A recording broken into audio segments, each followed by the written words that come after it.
कल जहां छोड़ा था वहीं स्टार्ट करते हैं। मैंने आपको हीट करंट की कहानी बताई थी ना, उसके कुछ क्वेश्चन होमवर्क में दिए थे, मे बी किसी से हुए होंगे किसी से नहीं हुए होंगे।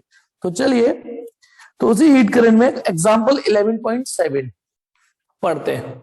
एग्जांपल 11.7 बिना टाइम वेस्ट के हुए। वो कह रहा है, नीचे फिगर दे रखा है, इसमें फिगर दे रखा है, यदि आपने किया होगा तो मे बी पॉसिबल हो गया हो। ये रहा आयरन और ये रही ब्रास। ओके, ये आयरन और ये ब्रास है। आयरन के और ब्रास के जैसे ये दो चौक हो, ठीक है, एक आयरन एक ब्रास, एक आयरन एक ब्रास, इसको ऐसे ज्वाइंट कर दिया है। तो एक एक एंड तो ज्वाइंट हो गया है ना, और एक एक एंड फ्री है अभी। तो इस फ्री एंड को किस तरीके से कनेक्ट किया है वो देखिए। तो आयरन का जो फ्री एंड है वो एक हैवी टेम्परेचर से कनेक्ट कर दिया है, ये ऐसे T1, और इस T1 की वैल्यू है 373 केल्विन। और ब्रास के इस वाले सिरे को कनेक्ट कर दिया है T2, वो है हमारा 273 केल्विन। ओके, फिर और क्या दे रखा है, आयरन और ब्रास के कॉन्फ़िगरेशंस दे रखे हैं। देखिए, आयरन और ब्रास को यदि गौर से देखोगे, अच्छा इसे मैं 1 बोल दूं, इसे 2 बोल दूं, ठीक है, तो जैसे मैं लिखता हूं L1, तो इसका मतलब लेंथ ऑफ आयरन। जैसे मैं, ठीक है ना, A1 लिखता हूं तो इसका मतलब, ठीक है, तो आयरन की बात कर रहा हूं, और K1 मतलब आयरन की बात कर रहा हूं। तो चलिए, जब आप सवाल गौर से पढ़ोगे तो आप पाओगे कि L1 L2 A1 A2 बराबर है। मतलब आयरन का और ब्रास की दोनों की लेंथ, वो दे रखी है हमको, कितनी दे रखी है, 0.1 मीटर। 0.1 मीटर, दोनों की लेंथ बराबर है, दोनों की एरिया बराबर है, आप पढ़ लीजिए 0.02 मीटर स्क्वायर। हाँ, लेकिन दो अलग अलग मटेरियल्स की आप लेंथ एक जैसी डिजाइन कर सकते हो, एरिया एक जैसा घिस सकते हो, बना सकते हो, लेकिन K1 और K2 तो अलग ही होंगे ना। ठीक है, K1 K2 अलग ही होंगे भाई, ये तो डीएनए है, भगवान ने थर्मल कंडक्टिविटी तो सबको एक सी नहीं दी। तो आयरन का एक काम करते हैं, दूसरे तरीके से लिखता हूं, आयरन जिसको मैंने 1 बोला हुआ है और ब्रास जिसको 2 बोला हुआ है। अब ठीक है, तो जो L1 दे रखी है वो दे रखी है हमको 0.1 मीटर। अब ठीक है, जो एरिया दे रखा है पढ़ते चलो, 0.2 मीटर स्क्वायर, और जो इसकी थर्मल कंडक्टिविटी दे रखी है 79 SI यूनिट। वो लंबी यूनिट है ना, तो मैंने उसको SI यूनिट लिख दिया, ठीक है, सारे टर्म SI में। एंड द ब्रास बार, ये जो ब्रास है जिसको मैंने 2 नाम दे रखा है, इसकी लेंथ गौर से देखो 0.1 मीटर ही है, तो इसे मैं L1 लिख दूं ना। आप इसका एरिया देखो, एरिया 0.2 मीटर स्क्वायर ही दिया, तो A1 ही लिख दूं ना, ठीक। और K2 एक जैसा नहीं हो सकता, ये तो भगवान ने सबको अलग दिया है, वो 109 यूनिट है, 109 SI यूनिट। ओके, अब उसने क्या बोला है, बाकी तो सवाल में मैंने समझा दिया। ऑब्टेन द एक्सप्रेशन, पहले एक्सप्रेशन निकालना है, एंड हेंस फिर कंप्यूट करना है टेम्परेचर ऑफ द जंक्शन। एक तो इस जंक्शन का टेम्परेचर निकालना है, माना जंक्शन का टेम्परेचर, लेट, ठीक है ना, temperature of junction, let temperature of junction, वो मैंने T मान लेता हूं, T। तो एक तो हमको ये निकालना है, दूसरा सवाल निकालना है इक्विवेलेंट थर्मल कंडक्टिविटी निकालनी है। दूसरा सवाल इक्विवेलेंट थर्मल कंडक्टिविटी निकालनी है, ये क्या बवाल है, ये क्या चीज होती है। और तीसरा हीट करंट निकालनी है। ये 3 चीजें हमको निकालनी है। चलिए शुरू करें, सवाल समझ में आ गया बेटा? ठीक है, होप कि आपको सवाल समझ में आ गया। 1 मिनट रुक जाओ, मैं देखता हूं। हाँ, चलिए, अब पहला सवाल तो उस दिन जैसा ही है, उस दिन जैसा है, उस दिन जैसा मतलब जो जाते जाते लास्ट क्लास में कराया था। तो उसी एटीट्यूड अप्रोच के साथ सॉल्यूशन करना स्टार्ट करते हैं। बताना, जब एक स्टडी स्टेट होती है, स्टडी स्टेट है ना। अच्छा एक minute, delta q upon delta T का फॉर्मूला क्या होता है, एक बार रिवाइज हो जाए। के ए डेल्टा टी अपॉन एल, ये फॉर्मूला होता है।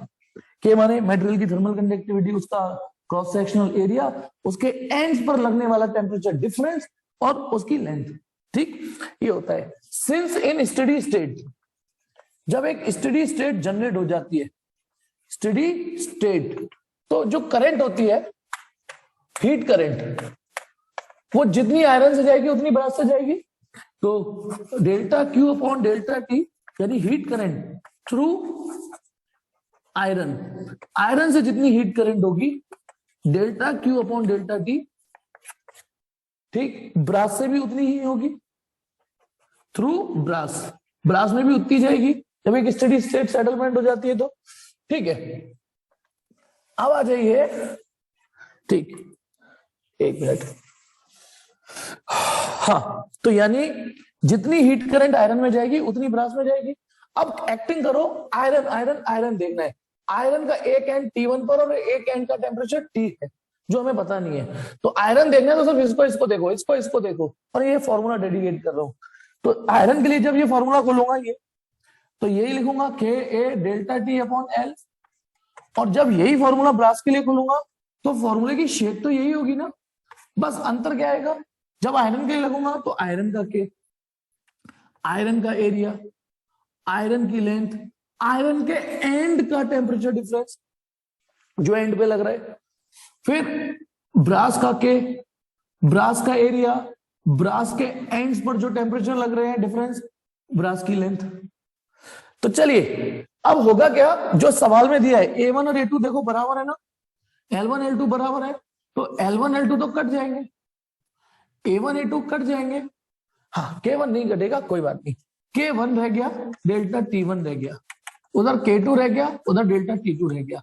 चलिए K1, अब डेल्टा T1 का मतलब आयरन के एंड्स का टेम्परेचर डिफरेंस, तो आयरन के इस एंड पर टेम्परेचर है T1 और इस एंड पर टेम्परेचर है T, और क्योंकि हायर टेम्परेचर ये हीट ऐसे जा रही है, टेम्परेचर ऐसे गिर रहा होगा, है ना, तो अब जब आप ब्रास का लगाओगे तो यहां आएगा T minus T2, T minus T2। अब एक्चुअली सवाल ने एक बात बोली है कि पहले एक्सप्रेशन निकालो फिर कंप्यूट करो, करने को तो हम यहीं से कैलकुलेशन करना चालू कर देंगे, यहीं से K की वैल्यू रख के T की वैल्यू रख के, है ना, लेकिन उसने कहा पहले एक्सप्रेशन निकालो, तो उसकी मन की कर देते हैं, तो K1 T1 मल्टीप्लाई करिए माइनस K1 T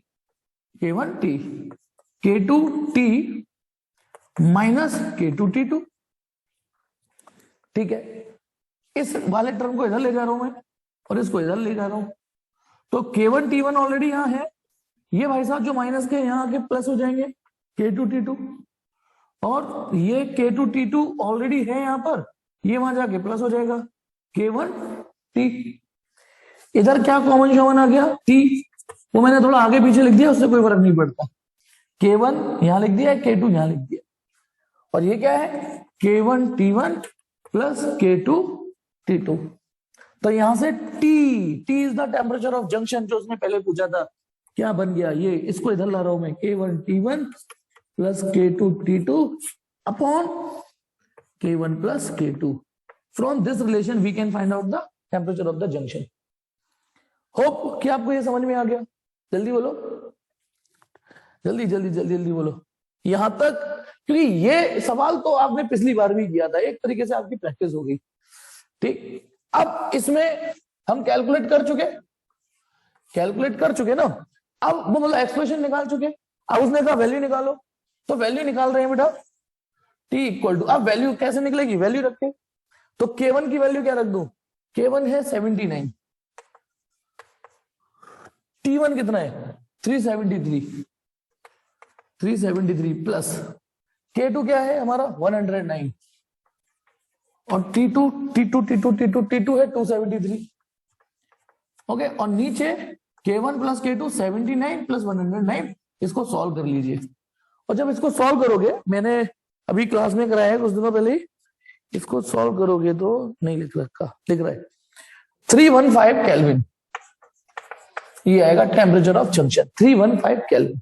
लेकिन यहां पर ना एक चीज और देखिए बेटा, एक अपॉर्चुनिटी मिल रही है हमको जो हर सवाल में नहीं मिलेगी, मतलब वो कोई थंब रूल नहीं है जो मैं बता रहा हूं, मैंने यहां पर ये वैल्यूज रखी है ना K1 T1 K2 T2 की, थोड़ा सा एनालाइज करोगे तो आप एक चीज पाओगे, जिसे आप 373 केल्विन बोल रहे हो उसे 100 डिग्री सेल्सियस भी बोल सकते हो, सेल्सियस, और जिसे 273 केल्विन बोल रहे हो उसको 0 डिग्री सेल्सियस भी बोल सकते हो, है ना। इसका एक फायदा बाई चांस तुक्का में इस सवाल में फायदा क्या मिल जाएगा कि यदि मैं इस फॉर्मूले को पुनः दोबारा यूज करूं तो K1 की वैल्यू 79 है, क्यों ना टेम्परेचर में सेल्सियस में रख दो, एक्चुअली सेल्सियस में क्यों रख रहा हूं, ये कोई थंब रूल नहीं है, इस सवाल में फायदा मिल गया। K2 की जगह 109 और T2 की जगह 0 और नीचे 79 प्लस 109। बस हमें इसमें ये फायदा मिल गया थोड़ा सा कि एक तो 100 का मल्टीप्लाई करना पड़ रहा है बजाय 373 के, और 100 का, हाँ 100 का मल्टीप्लाई कंफर्टेबल होता है। दूसरा 273 का मल्टीप्लाई करना पड़ रहा है, 0 का ही करना पड़ा है ना, 0 का ही करना पड़ा, तो और कोई लालच नहीं था। ठीक है, तो जब आप इसे सॉल्व करोगे तो टेम्परेचर आ जाएगा 42 डिग्री सेल्सियस, और जब आप कन्वर्जन केल्विन और सेल्सियस के बीच में कन्वर्जन चेक करोगे तो 42 डिग्री सेल्सियस में 315 केल्विन ही होते हैं। कौन सा कन्वर्जन रिलेशनशिप है कि Kelvin equal to Celsius plus 273 होता है ना। केल्विन का टेम्परेचर सेल्सियस में 273 जोड़ दो, तो इसमें जब 273 जोड़ोगे तो यही आएगा। तो ये पहला सवाल समझ में आया, पहला सवाल जल्दी बोलो। ठीक है, इसका स्क्रीनशॉट ले लीजिए। अब स्क्रीनशॉट लेने के बाद मैं क्या करने जा रहा हूं, फिलहाल तो ये चीज मिटाने जा रहा हूं क्योंकि मुझे जगह चाहिए बोर्ड पर, मैंने बोर्ड पर मुझे और भी जगह चाहिए, तो मैं ये और ये लिख के छोड़ देता हूं। ठीक है ना, क्योंकि मुझे अब सेकंड क्वेश्चन कराना है। देखिए, तो हमारा जो पहले का सॉल्यूशन आया वो ये आया कि टेम्परेचर ऑफ जंक्शन आया K1 T1 plus K2 T2 upon K1 plus K2, और जब मैथमेटिकल वैल्यू रखी ये 42 डिग्री सेल्सियस। अब दूसरा सवाल करते हैं। अब दूसरा सवाल करें तो करें कैसे सर, आपने तो होमवर्क में दे दिया, ऐसा कराया था और ऐसा कर लिया, लेकिन दूसरे सवाल में एक अजीबोगरीब वर्ड दिया है कि K इक्विवेलेंट निकालो। ये इक्विवेलेंट क्या चीज होती है, ये तो आपने समझा ही नहीं थी। एक्चुअली ये समझाने की चीज नहीं है, ये तो किसी भी सवाल में पूछ सकते हैं। मैं इसके लिए एक अप्रोच देता हूं। इक्विवेलेंट थर्मल कंडक्टिविटी का मतलब होता है, देखो इसकी लेंथ ही L और बाई चांस इसकी भी लेंथ L ही थी, बराबर थी ना दोनों की लेंथ, ये लेंथ और ये लेंथ दोनों की L थी, ये दोनों ज्वाइंट कर दिए गए, तो इन दोनों के बाद एक हीट फ्लो कर रही थी, इससे इसमें, इससे इसमें हीट फ्लो कर रही थी।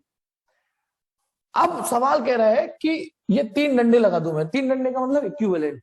यदि मैं, मतलब सपोज करो एक रॉड आती है, हम इन दोनों रॉड की बजाय एक नई रॉड लगाना चाहते हैं, एक नई, इन दोनों को हटा के एक नई रॉड रिप्लेस करना चाहते हैं। या फिर ऐसे समझो, ऐसे समझो एक रॉड टहलते टहलते आई, हाय आयरन, हाय ब्रास, और भाई क्या कर रहे हो। आयरन कह रहा है कि हम तो कंडक्टिविटी कंडक्टिविटी खेल रहे हैं। ब्रास तू क्या कर रहा है, हाँ हम कंडक्टिविटी खेल रहे हैं इसके साथ मिलके। अच्छा कितनी हीट करंट फ्लो करी, कि हमने इतनी हीट करंट फ्लो करी। अबे कंजड़ो, दो दो लगे हुए हो, दोनों लगे हुए फिर भी हीट करंट, दोनों तुम दोनों लगे पड़े हो फिर भी ये हीट करंट फ्लो करी। ए हटो निकम्मो यहां से, हटो हटो हटो तुम दोनों, ये काम तो मैं अकेला ही कर देता। तो यदि किसी रॉड में ये टशन है कि तुम दोनों हटो, तुम दोनों हटो, मैं आ रहा हूं, मैं करूंगा, और उसके टशन में ये सच्चाई है कि उनके हटने से और उसके लगने से हीट करंट पे कोई प्रभाव नहीं पड़ा, तो हम उसको बोलते हैं इक्विवेलेंट रॉड। एक बार ऐसे समझिए, एक इक्विवेलेंट रॉड, इन दोनों को हटा रहा हूं और एक रॉड लगा रहा हूं मैं, तो पहली बात उसमें उसको कंडीशंस हम वही देंगे जो इनको कंडीशंस मिली थी। वो क्या कह रहा है, हटो तुम दोनों, मुझे दो वही कंडीशंस जो तुम लगी हुई थी, मुझे दो वही टेम्परेचर डिफरेंस। इस एंड पे T1 टेम्परेचर, देखो आयरन के इस एंड पे T1 लग रहा था और ब्रास के इस एंड पे T2, तो इसने कहा मुझे दो वो T1 T2 का टेम्परेचर डिफरेंस, मुझे दो वो लेंथ। अब इसकी लेंथ 2L लेनी है हमें, 2L इन दोनों के बराबर, क्योंकि मैंने कहा ना कंडीशन हमें सेम देंगे। तो अब इन दोनों को मिला के रगड़ के, मान लो इन दोनों को ही मेल्ट करके मैंने एक नई रॉड तैयार करी जिसकी लेंथ 2L थी, उसको भी T1 T2 टेम्परेचर डिफरेंस पे रखा, उसको भी वही एरिया दिया जो इनका था। तो यदि इन दोनों को हटाने के बाद और इसको लगाने के बाद, इसको हटाने के बाद और इसको लगाने के बाद यदि वही हीट करंट फ्लो हो रही है जो पहले हो रही थी, तो हम इसको इक्विवेलेंट रॉड बोल देंगे, इक्विवेलेंट रॉड। तो फिर इसका भी तो कुछ K होगा फिर, जब इसको, तो भाई जैसे इसका आयरन का K 79 है, ब्रास का K 109 है, तो इसका भी तो कुछ होगा ना, 79 109, इसका एवरेज सब्ट्रैक्शन डिवाइड क्या होगा इसका K, ये हमें निकालना है। आइए K इक्विवेलेंट थोड़ा थोड़ा पास में पढ़ चुके हो, इससे मिलता जुलता काम आपने इलेक्ट्रिक करंट में किया होगा कि जैसे दो रेजिस्टेंस सीरीज में लग रहे हैं, एक 10 ओम और एक 5 ओम, दो सीरीज में लग रहे हैं ना, और एक बैटरी लगा दी हमने 15 वोल्ट की। तो इसमें ना 1 एम्पियर करंट फ्लो हो रही होगी, 1 एम्पियर। ठीक है, अब एक रेजिस्टेंस आता है हाई R1, हाई R2, तो उन्होंने हाई कर लिया। और क्या कर रहे हो कि कुछ नहीं, करंट करंट खेल रहे हैं। अच्छा बताओ कितनी करंट दौड़ रही है? उसने कहा, इन दोनों ने कहा कि देखो 1 एम्पियर करंट दौड़ रही है। अब वो क्या कहेगा, अबे कंजरो, दो दो लगे हुए हो, फिर भी बैटरी से 1 एम्पियर करंट खींच पा रहे हो, फिर भी इस 15 वोल्ट के पोटेंशियल डिफरेंस से 1 एम्पियर करंट खींच पा रहे हो। हटो तुम दोनों, हटो हटो हटो हटो। तो इन दोनों को हटाओ, मैं आ रहा हूं। यानी शर्त क्या लगेगी, अब जो आ रहा है उसको वही कंडीशंस मिलेंगी, वही 15 वोल्ट मिलेगी, वही 15 वोल्ट की पोटेंशियल डिफरेंस मिलेगा। और वो कह रहा है तुम दोनों हटो, मैं आ रहा हूं, हटो मैं आ रहा हूं। वो अकेला आ गया, अकेला। और इन दोनों के हटने से और उसके लगने से यदि सर्किट में वापस वही करंट दौड़ रही है, वही जो पहले थी वही करंट दौड़ रही है, तो हम इसको आर इक्विवेलेंट बोलते थे।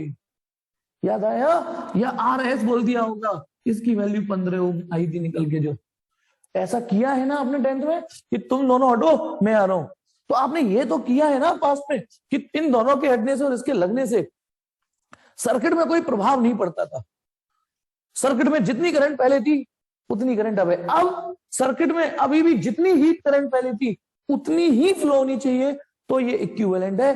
तो जब ये इक्विवेलेंट समझ में आ गई, एक रैंडम रॉड उठा ली जो वही काम कर रही है जो दोनों मिलकर कर रहे थे, तो उसका भी तो के कुछ होगा, वो के निकालना है। पहली जीत हमारी तब होगी जब आप बोलोगे कि सवाल समझ में आया कि नहीं। कैसे करेंगे वो मुझ पे छोड़ो, सवाल समझ में आया या नहीं आया? जल्दी बोलो, सवाल समझ में आया या नहीं आया ना? ठीक, तो करते हैं। ठीक ठीक ठीक ठीक ठीक। तो अब यदि मेरा ये चीजें समझ में आ गई, तो इसका मतलब इसको इक्विवेलेंट रॉड तब बोलेंगे ना जब delta q upon delta T through iron, iron में जितनी हीट करंट फ्लो करी या ब्रास में जितनी हीट करंट फ्लो करी थ्रू ब्रास, ओके, तो इसमें भी उतनी ही हीट करंट फ्लो होनी चाहिए थ्रू इक्विवेलेंट रॉड। इसमें और इसमें तो बराबर फ्लो कर रही थी, इसको हटा के इसको लगा दें तो जितनी आयरन में जितनी ब्रास में पहले कर रही थी उतनी इसमें फ्लो करनी चाहिए। ये है इक्वेशन। अब पहले हमने इन दोनों को लेकर टेम्परेचर ऑफ जंक्शन निकाला, अब या तो इसको ले लो, फिर दोनों को लेना आयरन और इक्विवेलेंट, या इन दोनों को ले लो। मैं इसको करा देता हूं, आप घर पे इसको चेक करना, देखना बराबर ही आएगा अलग अलग नहीं आएगा। मैं इसको और इसको लेके, क्योंकि मुझे के निकालना है ना इक्विवेलेंट, वो इसमें तो के आयरन है, इसमें के ब्रास है, के इक्विवेलेंट इसमें है, तो इसलिए इसको तो लेना ही पड़ेगा आपको। या तो इसको इसके साथ लो या इसको इसके साथ लो। मैं आयरन के साथ ले लेता हूं, तो बताना जब मैं इसको लूंगा, लो एक बार और लिख देता हूं कि delta heat current through iron और heat current through equivalent rod बराबर होनी चाहिए। तो अब ये फॉर्मूला, ये जो फॉर्मूला, ये पहले आयरन को डेडिकेट कर रहा हूं। ये ध्यान रखना, 3 चीजों पे नजर जाएंगी मेरी, इधर आयरन, इधर ये फॉर्मूला, इधर ये। तो आयरन का के, आयरन का एरिया, आयरन का टेम्परेचर डिफरेंस जो कितना है हैंड टू हैंड बता दो। आयरन का इधर T1 लग रहा है, इधर T लग रहा है, T1 minus T upon iron की लेंथ, है ना, आयरन की लेंथ। ओके, जल्दी बोलो। ये मैंने कहा ना, ये और ये नजर जानी चाहिए। आयरन का एरिया और आयरन के एंड्स का टेम्परेचर डिफरेंस। तो आयरन के एक एंड पर T1 है और आयरन के एक एंड पर जंक्शन का टेम्परेचर। अब आपकी नजर, जैसे आपकी नजर पहले इस पे गई, इस पे गई, तब ये निकाला। अब आपकी नजर इस पे और इस पे जानी चाहिए। अब हम ये फॉर्मूला इसको डेडिकेट कर रहे हैं, तो के की जगह आएगा के इक्विवेलेंट, एरिया आएगा वही एरिया, क्योंकि आपने देखो जो एरिया आयरन का था, जो ब्रास का था, उसी एरिया को एडजस्ट कर दिया, लेकिन यहां लेंथ 2L आएगी, क्योंकि यहां से यहां तक की लेंथ 2L है, इसके इक्विवेलेंट रखिए 2L। और इसका टेम्परेचर डिफरेंस क्या आएगा बताओ? डेल्टा टी रखना है ना, डेल्टा टी है, तो यहां क्या आएगा बताओ? इसका temperature difference T1 minus T2, T1 minus T2। अब हर्ष ने ठीक बोला, लेकिन हर्ष समस्या ये है इस सवाल में, हर्ष ने 100 कैलकुलेट करके दे दिया, 373, 273 सर 100, लेकिन साला सवाल ने एक चुल्ल कर रखी है, सवाल ने कहा पहले एक्सप्रेशन निकालो। तो अभी हम और आप वैल्यू नहीं डाल सकते, खूब पता है ये 42 डिग्री सेल्सियस निकाला था हमने, खूब पता है ना, लेकिन उस सवाल ने एक शर्त दे दी पहले एक्सप्रेशन निकालो। तो अब क्या करेंगे, एरिया से एरिया कट जाएगा, लेंथ से लेंथ कट जाएगी, यहां बच रहा है K1, यहां बच रहा है T1, यहां बच रहा है T, यहां बच रहा है K इक्विवेलेंट, नीचे डिनोमिनेटर में 2, T1 माइनस T2। अब इस T की वैल्यू, जंक्शन की वैल्यू ये रख रहा हूं मैं, ये जो है, तो K1 T1 माइनस T की वैल्यू रख रहा हूं K1 T1 plus K2 T2 upon K1 plus K2। उधर जैसा चल रहा है वैसे चलने दो, ठीक है, थोड़ा एलएचएस पे काम करते हैं। K1 एलसीएम आएगा K1 प्लस K2, है ना, फिर ये इससे मल्टीप्लाई हो जाएगा K1 T1 plus K2 T1, फिर ये माइनस आएगा, उसके चक्कर में दोनों ही माइनस हो गए, minus K1 T1 minus K2 T2, और आरएचएस तो वही चलने दो, वही। अब इसमें K1 T1 कट गया, ओके, ठीक है, कट गया। अब बताइए, केवल ये दो टर्म बचे, और इसमें भी K2 कॉमन आ रहा है, K1 ऑलरेडी बाहर है, K1 ऑलरेडी है बाहर, इन दोनों में K2 बाहर आ गया, अंदर बच रहा है T1 माइनस T2, डिनोमिनेटर में बच रहा है, अभी हट रहा हूं सामने से, K1 प्लस K2, हट रहा हूं, और इधर पूरा K equivalent upon 2 T1 minus T2, देखो हट रहा हूं, चेक करो, है ना। अब देखिए ऐसा करने से ना ये भी कट गया, टेम्परेचर का कोई रोल ही नहीं रहा। तो आपका जो फाइनली जिसके लिए निकालना था, K इक्विवेलेंट इक्वल टू, इस 2 को यहां ले जाइए, twice of K1 K2 upon K1 plus K2, ये था मतलब K इक्विवेलेंट निकालने का।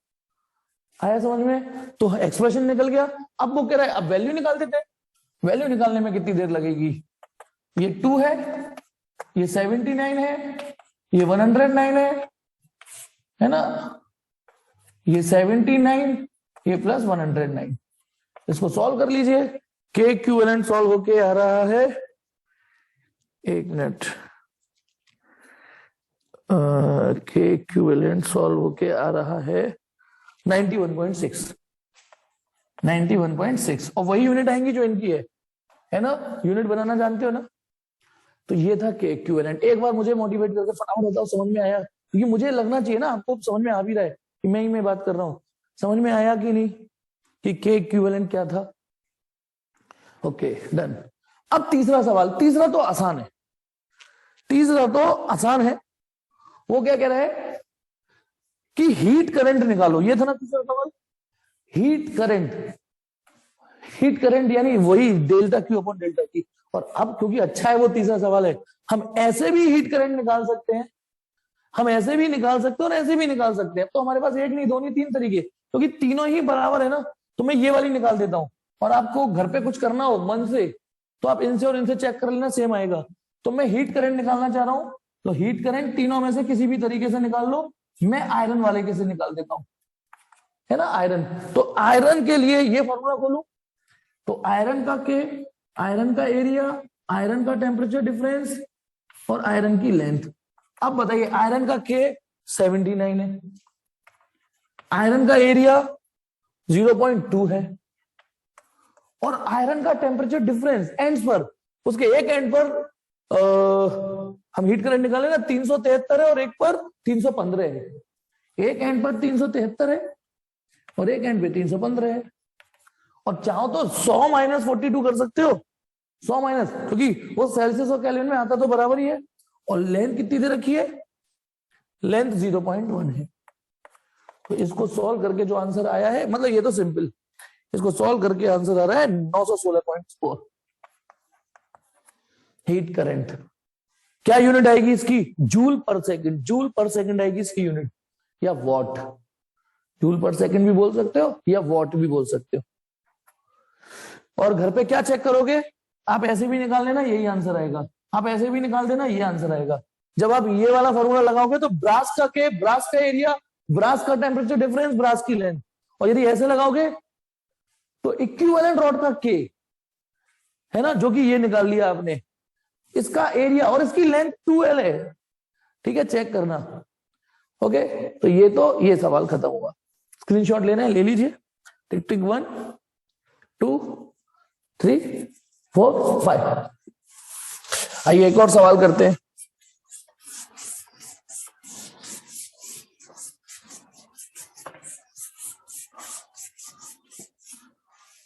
मैंने एक और सवाल दिया था, वो होमवर्क में, वो एक्सरसाइज का था। तो एक्सरसाइज खोलते हैं फटाफट। क्वेश्चन नंबर 11.19 एक्सरसाइज का। अब थोड़ा सा एक्सरसाइज में थोड़ी चुल है, क्योंकि कुछ नई प्रिंट होके आ गई है, कुछ तो क्वेश्चन के फिगर ना चेंज हो गए। अ थर्माकोल, इससे पहचान लो, a thermocol ice box. A thermocol ice box is a cheap and efficient method for storing small quantities of cooked food in summer in particular. Actually आपने देखा होगा, जो बड़े बड़े दुकान वाले होते हैं उनके पास तो फ्रिज होता है, उसी में कोल्ड ड्रिंक वगैरह सजा के रखते हैं। लेकिन जो छोटे चाय वाले दुकान वाले होते हैं वो एक थर्माकोल का डिब्बा रखते हैं, उसी में पानी की थैली, बर्फ डाल देते हैं, उसमें ही कोल्ड ड्रिंक ठंडी करते हैं। देखा है कि नहीं थर्माकोल? क्योंकि थर्माकोल एक सस्ती और एक अच्छी जुगाड़ है, नो डाउट जुगाड़ है। अभी फ्रीजर जो होता है बड़े बड़े दुकान में तो आदि अफोर्ड कर सकते हैं, इलेक्ट्रिसिटी से चलता है, वो कूलिंग करता रहता है। लेकिन थर्माकोल भी एक जुगाड़ है। वो क्या करते हैं, उसमें बर्फ फर्फ लगा के रख देते हैं, फिर उसी में पानी की थैली, उसी में कोल्ड ड्रिंक। तो थर्माकोल का एक्चुअली रीजन क्या है बताता हूं। आप, मैं सवाल तो बाद में पढ़ूंगा, इसके लास्ट में थर्माकोल का के दे रखा है। थर्माकोल की थर्मल कंडक्टिविटी दे रखी है 0.01 जूल पर सेकेंड पर मीटर पर केल्विन। लो मैंने पूरी लिख दी। आप गौर से देखिए, इसकी थर्मल कंडक्टिविटी 0.01, सांसें ले रही है, अंतिम मरने वाली है। सोचो राउंड ऑफ कर दोगे तो 0.0 ही हो गया, राउंड ऑफ कर दोगे। और आइडियल इंसुलेटर का के 0 ही तो था। यानी इसके थ्रू हीट को पेनिट्रेट करना बहुत मुश्किल लगेगा, इसके थ्रू हीट नहीं आसानी से पेनिट्रेट कर पाएगी, ऐसा गेट है हीट नहीं एंटर कर पाएगी। लेकिन क्योंकि प्योर 0 नहीं है, थोड़ा थोड़ा थोड़ा हीट फ्लो करेगी। ये सवाल आपको बहुत अच्छे से इंसुलेशन का महत्व समझाने जा रहे हैं। परफेक्ट इंसुलेटर तो हमारे पास है ही नहीं, तो एक थर्माकोल का है। अब थर्माकोल डायमेंशन, उससे हमने एक क्या कहते हैं ट्यूब बनाया। अब आप बताओ, बचपन में थर्माकोल के प्रोजेक्ट बनाए होंगे, झोंपड़ी ये सब, ठीक है। तो जब थर्माकोल की शीट को काटोगे और एक क्यूब बनाओगे तो उस क्यूब की एक थिकनेस भी तो होगी। तो मेरी आर्ट इतनी अच्छी नहीं है, लेकिन मैं फिर भी कोशिश कर रहा हूं। यदि मैं बाहर से दिखाऊंगा क्यूब, तो क्यूब ऐसे दिखेगा बस, ये था क्यूब। जैसे सपोज करो डिब्बा है, ये क्यूब दिख गया है ना, ये दिख जाएगा ज्यादा, हालांकि ये क्यूबॉइड है, क्यूब मान लेना। लेकिन क्योंकि ये थर्माकोल का बना है, तो मैं ऐसे समझो एक्सरे से दिखा रहा हूं आपको, उसकी दीवारों की कुछ थिकनेस भी तो होगी। ये देखना, ये चीज समझ में आ रही है? ये क्या चीज है जिसे मैं शेड कर रहा हूं, ये बताओ। ये तभी मुझे लगेगा कि मेरी डायग्राम कुछ तो समझा रही है। ये जो मैंने शेड किया है, ये क्या चीज है? और एक्सरे से दिखा रहा हूं, ये क्या चीज है जिसे मैंने शेड किया है? ये थर्माकोल की थिकनेस है ना, थर्माकोल की। अब डायमेंशन क्या है? ये 30 सेंटीमीटर का क्यूब है, बाहर से दो, ये भी 30 सेंटीमीटर है, ये भी 30 सेंटीमीटर की साइड है, ओके। और ये जो थिकनेस है ये, ठीक है, ये जो थिकनेस है इसको मैं एल बोल देता हूं। ये क्या बात हुई, थिकनेस के लिए एल है। तो एक्चुअली टी यूज करूंगा, स्मॉल टी यूज करूं तो वो टाइम के लिए यूज करना है मुझे, कैपिटल टी यूज करूं तो सारा टेम्परेचर भी है, तो मैंने एल यूज कर लिया। और एल के पीछे एक सोच भी है, ठीक है। तो इसकी जो थिकनेस दे रखी है, थर्माकोल की जो थिकनेस दे रखी है सवाल में, a cubical ice box of side 30 centimetre has a thickness of 5 centimetre. ये जो एल ऊपर दे रखा है वो 5 centimetre hand to hand metre में कन्वर्ट कर दिया मैंने, ठीक है। ये इसमें हमने 4 kg आइस रख दी अंदर, तो इमेजिन करो इसके अंदर आइस रख दिया हमने, ठीक है। आइस क्यूब्स, आइस जो भी है, ठीक है, 4 kg। और जब आइस का टेम्परेचर नहीं दे रखा हो तो हम अपने आप ही उसे 0 डिग्री सेल्सियस मान लेंगे। तो इसका मतलब जो अंदर है थर्माकोल के अंदर है वो टेम्परेचर 0 डिग्री है। अब उसने कहा कि estimate the amount of ice remaining after 6 hour, the outside temperature 45 के दे रखा है और heat of fusion, latent heat of fusion भी दे रखी है। Latent heat of fusion, latent heat of fusion और लेटेंट हीट ऑफ मेल्टिंग एक ही बात होती है न्यूमेरिकली, तो वो दे रखी है 335,000 जूल पर केजी। सवाल समझाता हूं, अब देखिए सवाल, पहले सवाल समझेंगे। एक थर्माकोल का आइस बॉक्स है, ठीक है, बाहर का टेम्परेचर 45 डिग्री सेल्सियस है, ठीक है, बाहर का टेम्परेचर 45 डिग्री सेल्सियस है, अंदर का लो 45 डिग्री सेल्सियस है बाहर का, ठीक है, अरे बन जा, अंदर का 0 है। तो वो कह रहा है यदि 6 घंटे यदि इस आइस बॉक्स को ऐसे ही रखे रहने दें, ऐसे ही रखे रहने दें, अब बताना कुछ तो हीट जाएगी अंदर। हालांकि थर्माकोल का है तो हीट इतनी आसानी से नहीं जाएगी, आसानी से नहीं जाएगी, आसानी से पेनिट्रेट नहीं करेगी, पर फिर भी 6 घंटे और के की वैल्यू प्योर 0 नहीं है तो कुछ तो हीट जाएगी, और जब अंदर हीट जाएगी तो आइस कुछ तो मेल्ट होगी होगी। तो वो कह रहा है कितनी बची मेल्ट होने के बाद।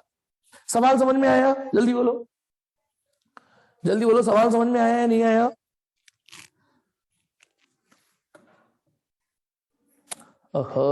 इसलिए इसमें टाइम लग जाता है, हाँ भी नहीं बोलने में टाइम, ठीक है। तो चलिए स्टार्ट करते हैं। ये 30 सेंटीमीटर। अब मैं आपको थोड़ा सा एक चीज बताता हूं, मुझे थोड़ा साइड में आके ये बताइए, मान लो एक हैवी रॉड है, मैंने अब तक सवालों में T1 इधर T2 इधर लिखा, तो हीट करंट ऐसे जा रही थी, लेकिन यदि मैं T1 ऐसे लिख दूं, T2 ऐसे लिख दूं, T1 ज्यादा है तो हीट करंट ऐसे चालू हो जाएगी, बोलो हो जाएगी नहीं हो जाएगी? हीट करंट ऐसे चालू हो जाएगी। अब आपको सोचना क्या है, इतने हिस्से को देखो गौर से, मान लो थर्माकोल की ये वाली दीवार देखिए, ये वाली दीवार दिख रही है, ये वाली।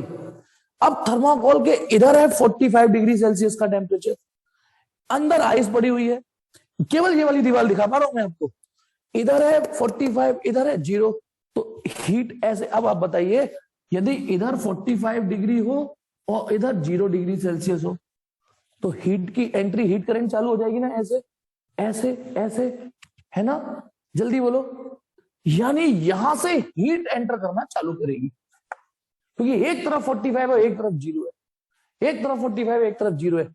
तो देखते हैं 6 घंटे में कितनी हीट घुसी, पहले ये तो कैलकुलेट कर लें कि 6 घंटे में। तो हमारे पास एक फॉर्मूला है, rate of flow of heat equal to k a temperature difference upon l, यही तो है ना।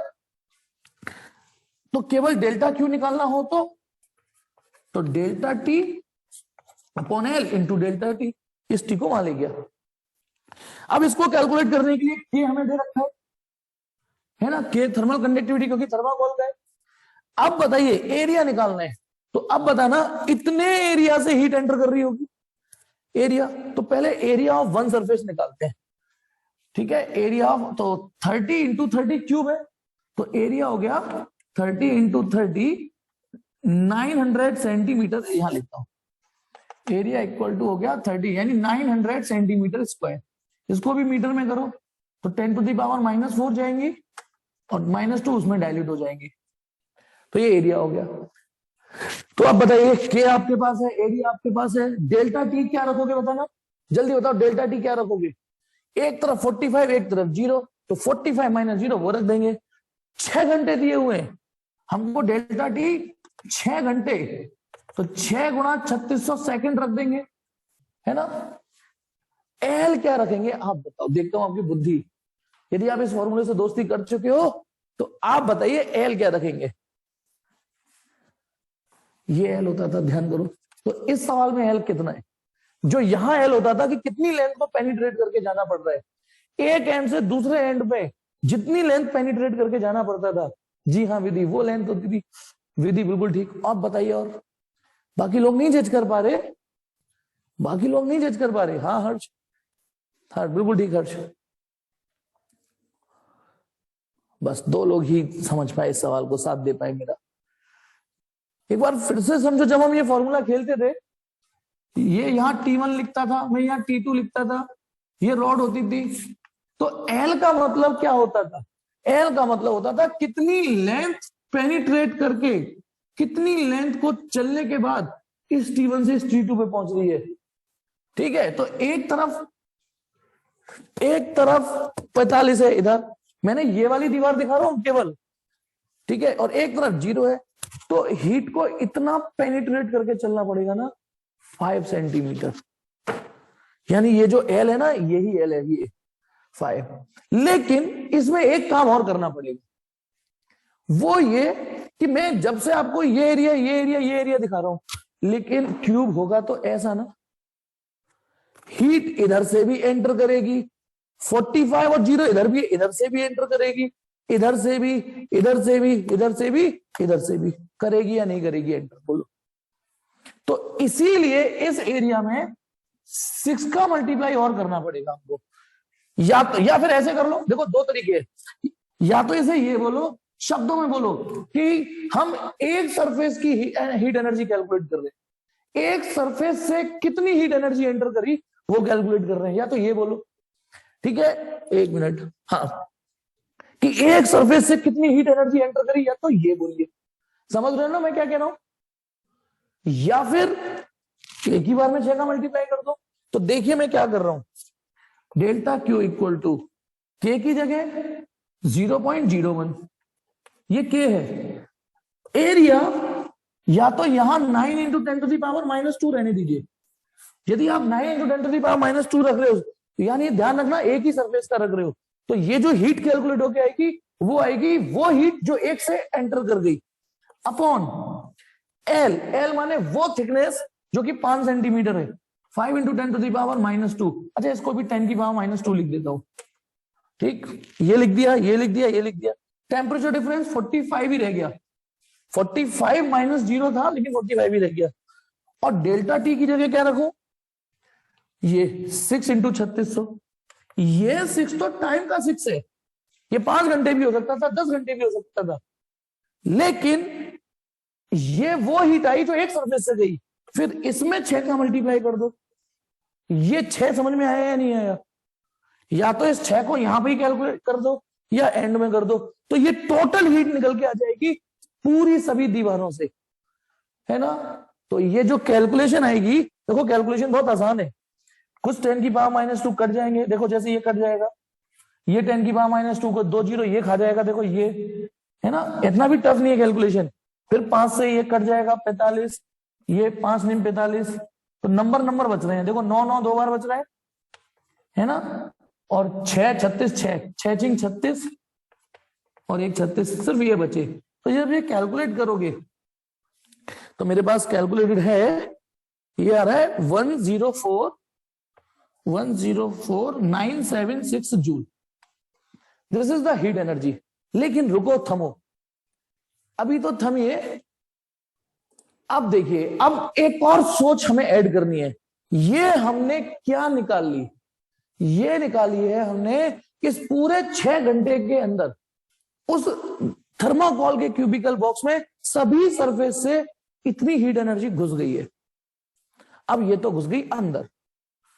अब हम थोड़ा फ्लैशबैक में जाना पड़ेगा। सवाल अच्छा है ये, थोड़ा सा फ्लैशबैक में क्या जाना पड़ेगा। अब आप बताइए, जब कोई सिस्टम में हीट अंदर घुसती है, घुस गई अंदर, तो या तो अंदर जाके वो टेम्परेचर चेंज करती है या स्टेट चेंज करती है। ये जाके अंदर उसे मेल्ट कर रही है ना, स्टेट ही तो चेंज कर रही है। ये हीट अंदर घुस चुकी, अब ये हीट ने अंदर, ये तो हमने rate of flow of heat से टोटल अमाउंट ऑफ हीट निकाल ली। अब ये अंदर हीट जाके क्या कर रही है? ये हीट जाके अंदर आइस को मेल्ट कर रही है, तो ml लगेगा, स्टेट चेंज कर रही है इसलिए ml लगेगा। ये निकाल चुके। अच्छा, इसमें L होता है लेटेंट हीट ऑफ मेल्टिंग, है ना, मेल्ट कर रही है। तो M का मतलब होता है वो मास जो मेल्ट हुआ है इस प्रोसेस में, इस प्रोसेस में जो that amount of mass which melted through the process. तो इसकी जगह मैं लिख रहा हूं 104,976, M की जगह M, और लेटेंट हीट भी कितनी दे रखी है 335,000। तो ये जो M आएगा, ये जो M आएगा, ये आ रहा है 0.3 kg। 0.3 kg। लेकिन ध्यान रखना, ये वो मास है जो मेल्ट हुआ है, ये वो मास है जो मेल्ट हुआ है। सवाल ने क्या पूछा था, कितना मास बचेगा। तो therefore this is mass melted, तो देयरफॉर आइस लेफ्ट है 4 kg थी, उसमें से 0.3 kg स्वाहा हो गई, इस हीट की वजह से 3.7 kg बचेगी, 3.7 kg।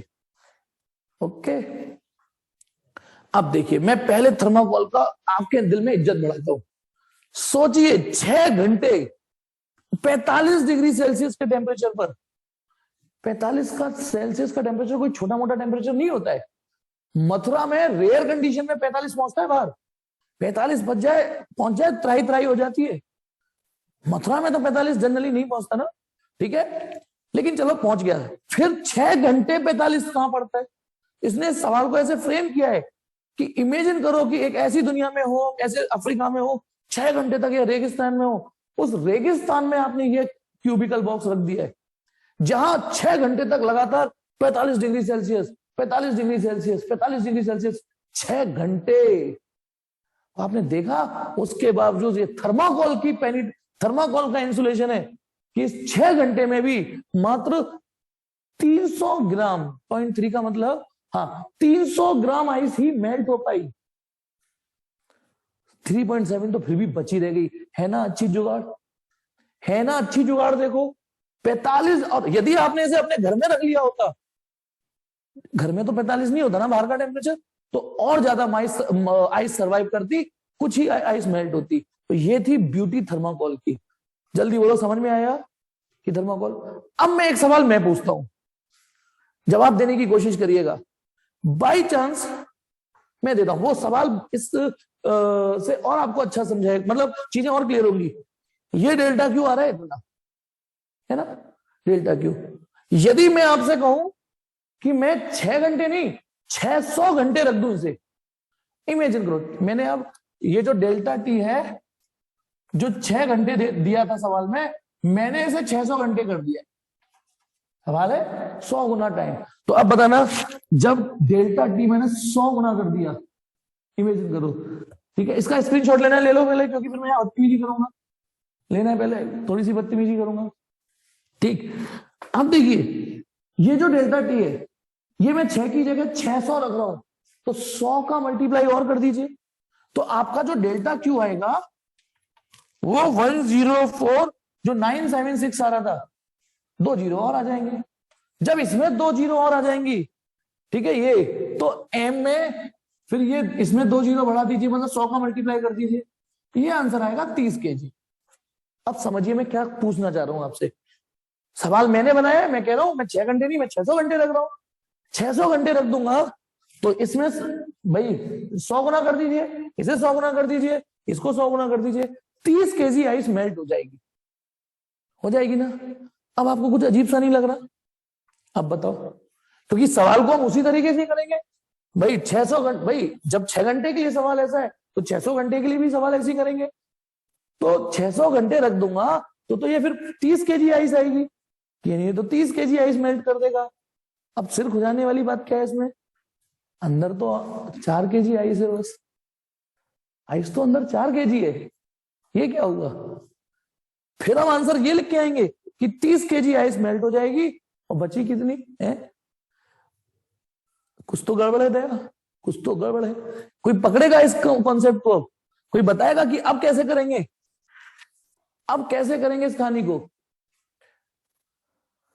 कोई नहीं। एक्चुअली अब मेरे शब्द सुनना, बिल्कुल सवाल में बिल्कुल पूरा दम है।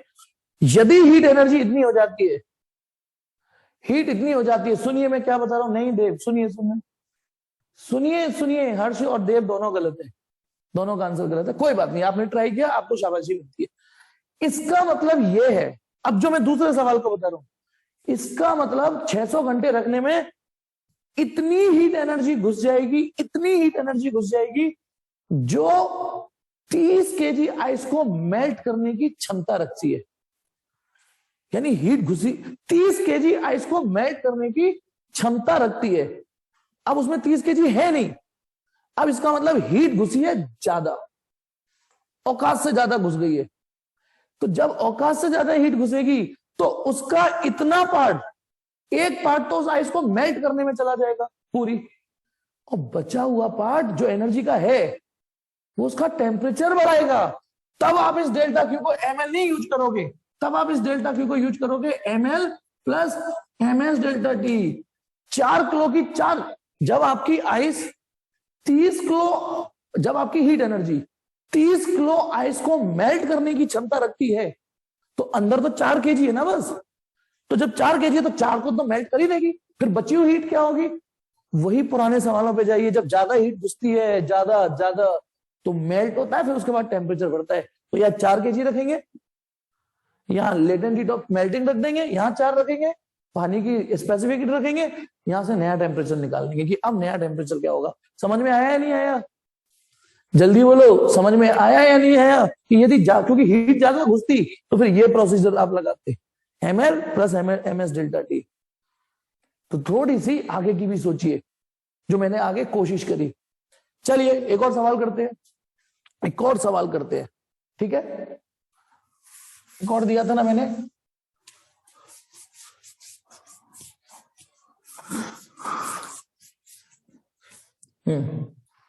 कहां है सवाल? हाँ, इसी से अगला है 11.20 है मेरे में, तो आप अपने में देख लेना। एक ब्रास बॉयलर है, भगोना है पीतल का, ऐसे समझो। उसका जो बेस एरिया है, मैं कोशिश करता हूं समझाने की कि एक भगोना है ये, ठीक है? ये अब इस, आपने वो नहीं देखा डोसे वाला तवा?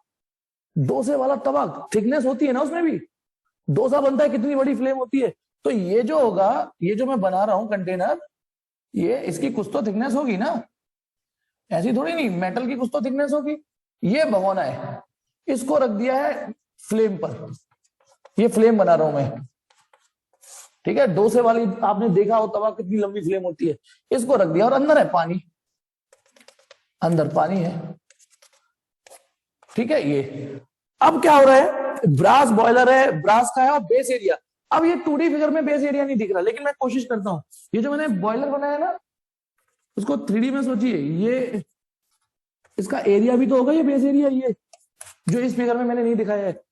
यानी फ्लेम इस एरिया से जारी होगी, इस एरिया के कांटेक्ट में। तवा, डोसे का तवा, उसका एरिया होता है कि नहीं? तो ये इसमें नहीं दिखाया मैंने, उसका एरिया जो दे रखा है ना, तो अब देखिए मैं लिखता चलता हूं जो जो चीजें दे रखी है।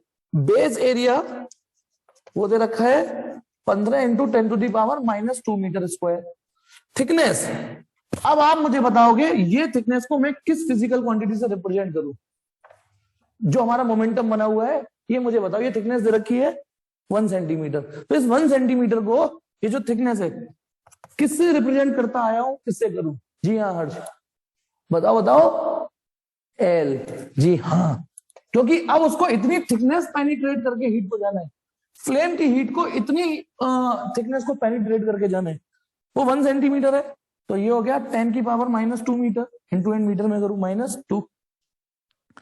अब कह रहा है वो इट बॉइल्स वाटर, अंदर पानी को उबाल रहा है, प्रेजेंट कंटिन्यूअस टेंस है ना, उबाल रहा है। It boils water at the rate of 6 kg/min। अब जैसे पिछले सवाल में आइस का टेम्परेचर नहीं दिया, आइस बोल दिया, अब इसमें कह रहा है बॉयल है, तो इसका मतलब अंदर का टेम्परेचर आप खुद मानेंगे कि अंदर 100 डिग्री सेल्सियस अंदर उबल ही रहा है, उबल ही रहा है। और वो क्या कह रहा है, eight the rate of boiling, rate of boiling जो दे रखा है, वो दे रखा है हमको, कहां गया 6 kg/min। अब इस मिनट को 1 मिनट लिख दूं, 6 kg/60 सेकेंड, तो ये हो गया 1/10 kg/s। समझ जाइए, वो ऐसा यूनिट के चक्कर में, ऐसा यूनिट का चक्कर बाबू, ये ऐसा यूनिट का, तो मिनट को सेकंड वो है नहीं, तो ये 1 इससे बॉयल हो रहा है, इस रेट से। Estimate the temperature of the part of the flame in contact with boiler, यानी ये जो फ्लेम है इसका टेम्परेचर में T1 मान लू, ये निकालना है। अंदर का तो T2 तुम्हें पता ही है ना, 100 है। यानी जो हीट एनर्जी ऐसे एंटर कर रही है, T1 निकालना है फ्लेम का, उस जो इसके साथ कांटेक्ट में, अंदर का तो 100 है ही है। अच्छा, अंदर का टेम्परेचर यदि पानी उबल रहा है, अंदर का 101 भी नहीं हो पाएगा, सोचो। ये भी सोचिए कि एक अच्छी बात, ये सवाल हमारे लिए बहुत उटपटांग हो जाता है। अंदर का टेम्परेचर 100 से 101 कभी नहीं होगा ना, जब तक इसमें पानी है, जब तक 100, क्योंकि पानी का टेम्परेचर 100 से ऊपर बढ़ता ही नहीं है एट नॉर्मल कंडीशंस। उसके बाद तो वो स्टीम बन जाता है ना, और जब पूरी तरीके से स्टीम बन जाएगा और उसको पैक रखोगे तब स्टीम का टेम्परेचर बढ़ा पाओगे। थर्मल कंडक्टिविटी दे रखी है ब्रास की, के ऑफ ब्रास, के ब्रास, ब्रास ये तो क्या ही लिख देता हूं, 109 है ऐसा यूनिट। और हीट ऑफ वेपराइजेशन या लेटेंट हीट, अब उसने हीट बोला है केवल, वो लेटेंट हीट है, लेटेंट हीट ऑफ बॉइलिंग लिख देता हूं मैं, या vaporisation, latent heat of boiling वो दे रखी है 200 नहीं 22,56,000 ऐसा यूनिट, जूल पर केजी है ना। अब करते हैं सवाल को, तो थोड़ा सा यदि आप एफर्ट लगाओगे तो शायद आप भी कर जाओगे। मैं इसमें बस एक चीज निकाल दूं, ये कराया है ना मैंने, ये पता नहीं शायद ये नहीं कराया मैंने, हम और आप मिलके करेंगे, मतलब क्लास में मैं उसको देख रहा हूँ ये कराया था कि नहीं। ये शायद उन लोगों को नहीं कराया मैंने, चलो आपको कराते करें सवाल। तो आप इस बार आप मदद करना मेरी, जैसे मैं अभी कैलकुलेशन ढूंढ ढूंढ के चिपका रहा था, आप करना मदद। देखिए ये तो है हीट फ्लो होती जा रही है और पर मिनट इतना पानी उबल रहा है पर मिनट। तो अब एक चीज समझना, delta q upon delta T हमारा के ए डेल्टा टी अपॉन एल होता है। के हमको दे रखा है 109, बेस एरिया हमको दे रखा था, ये दे रखा है बेस एरिया। अच्छा इसमें 6 का मल्टीप्लाई नहीं होगा, क्यों होगा?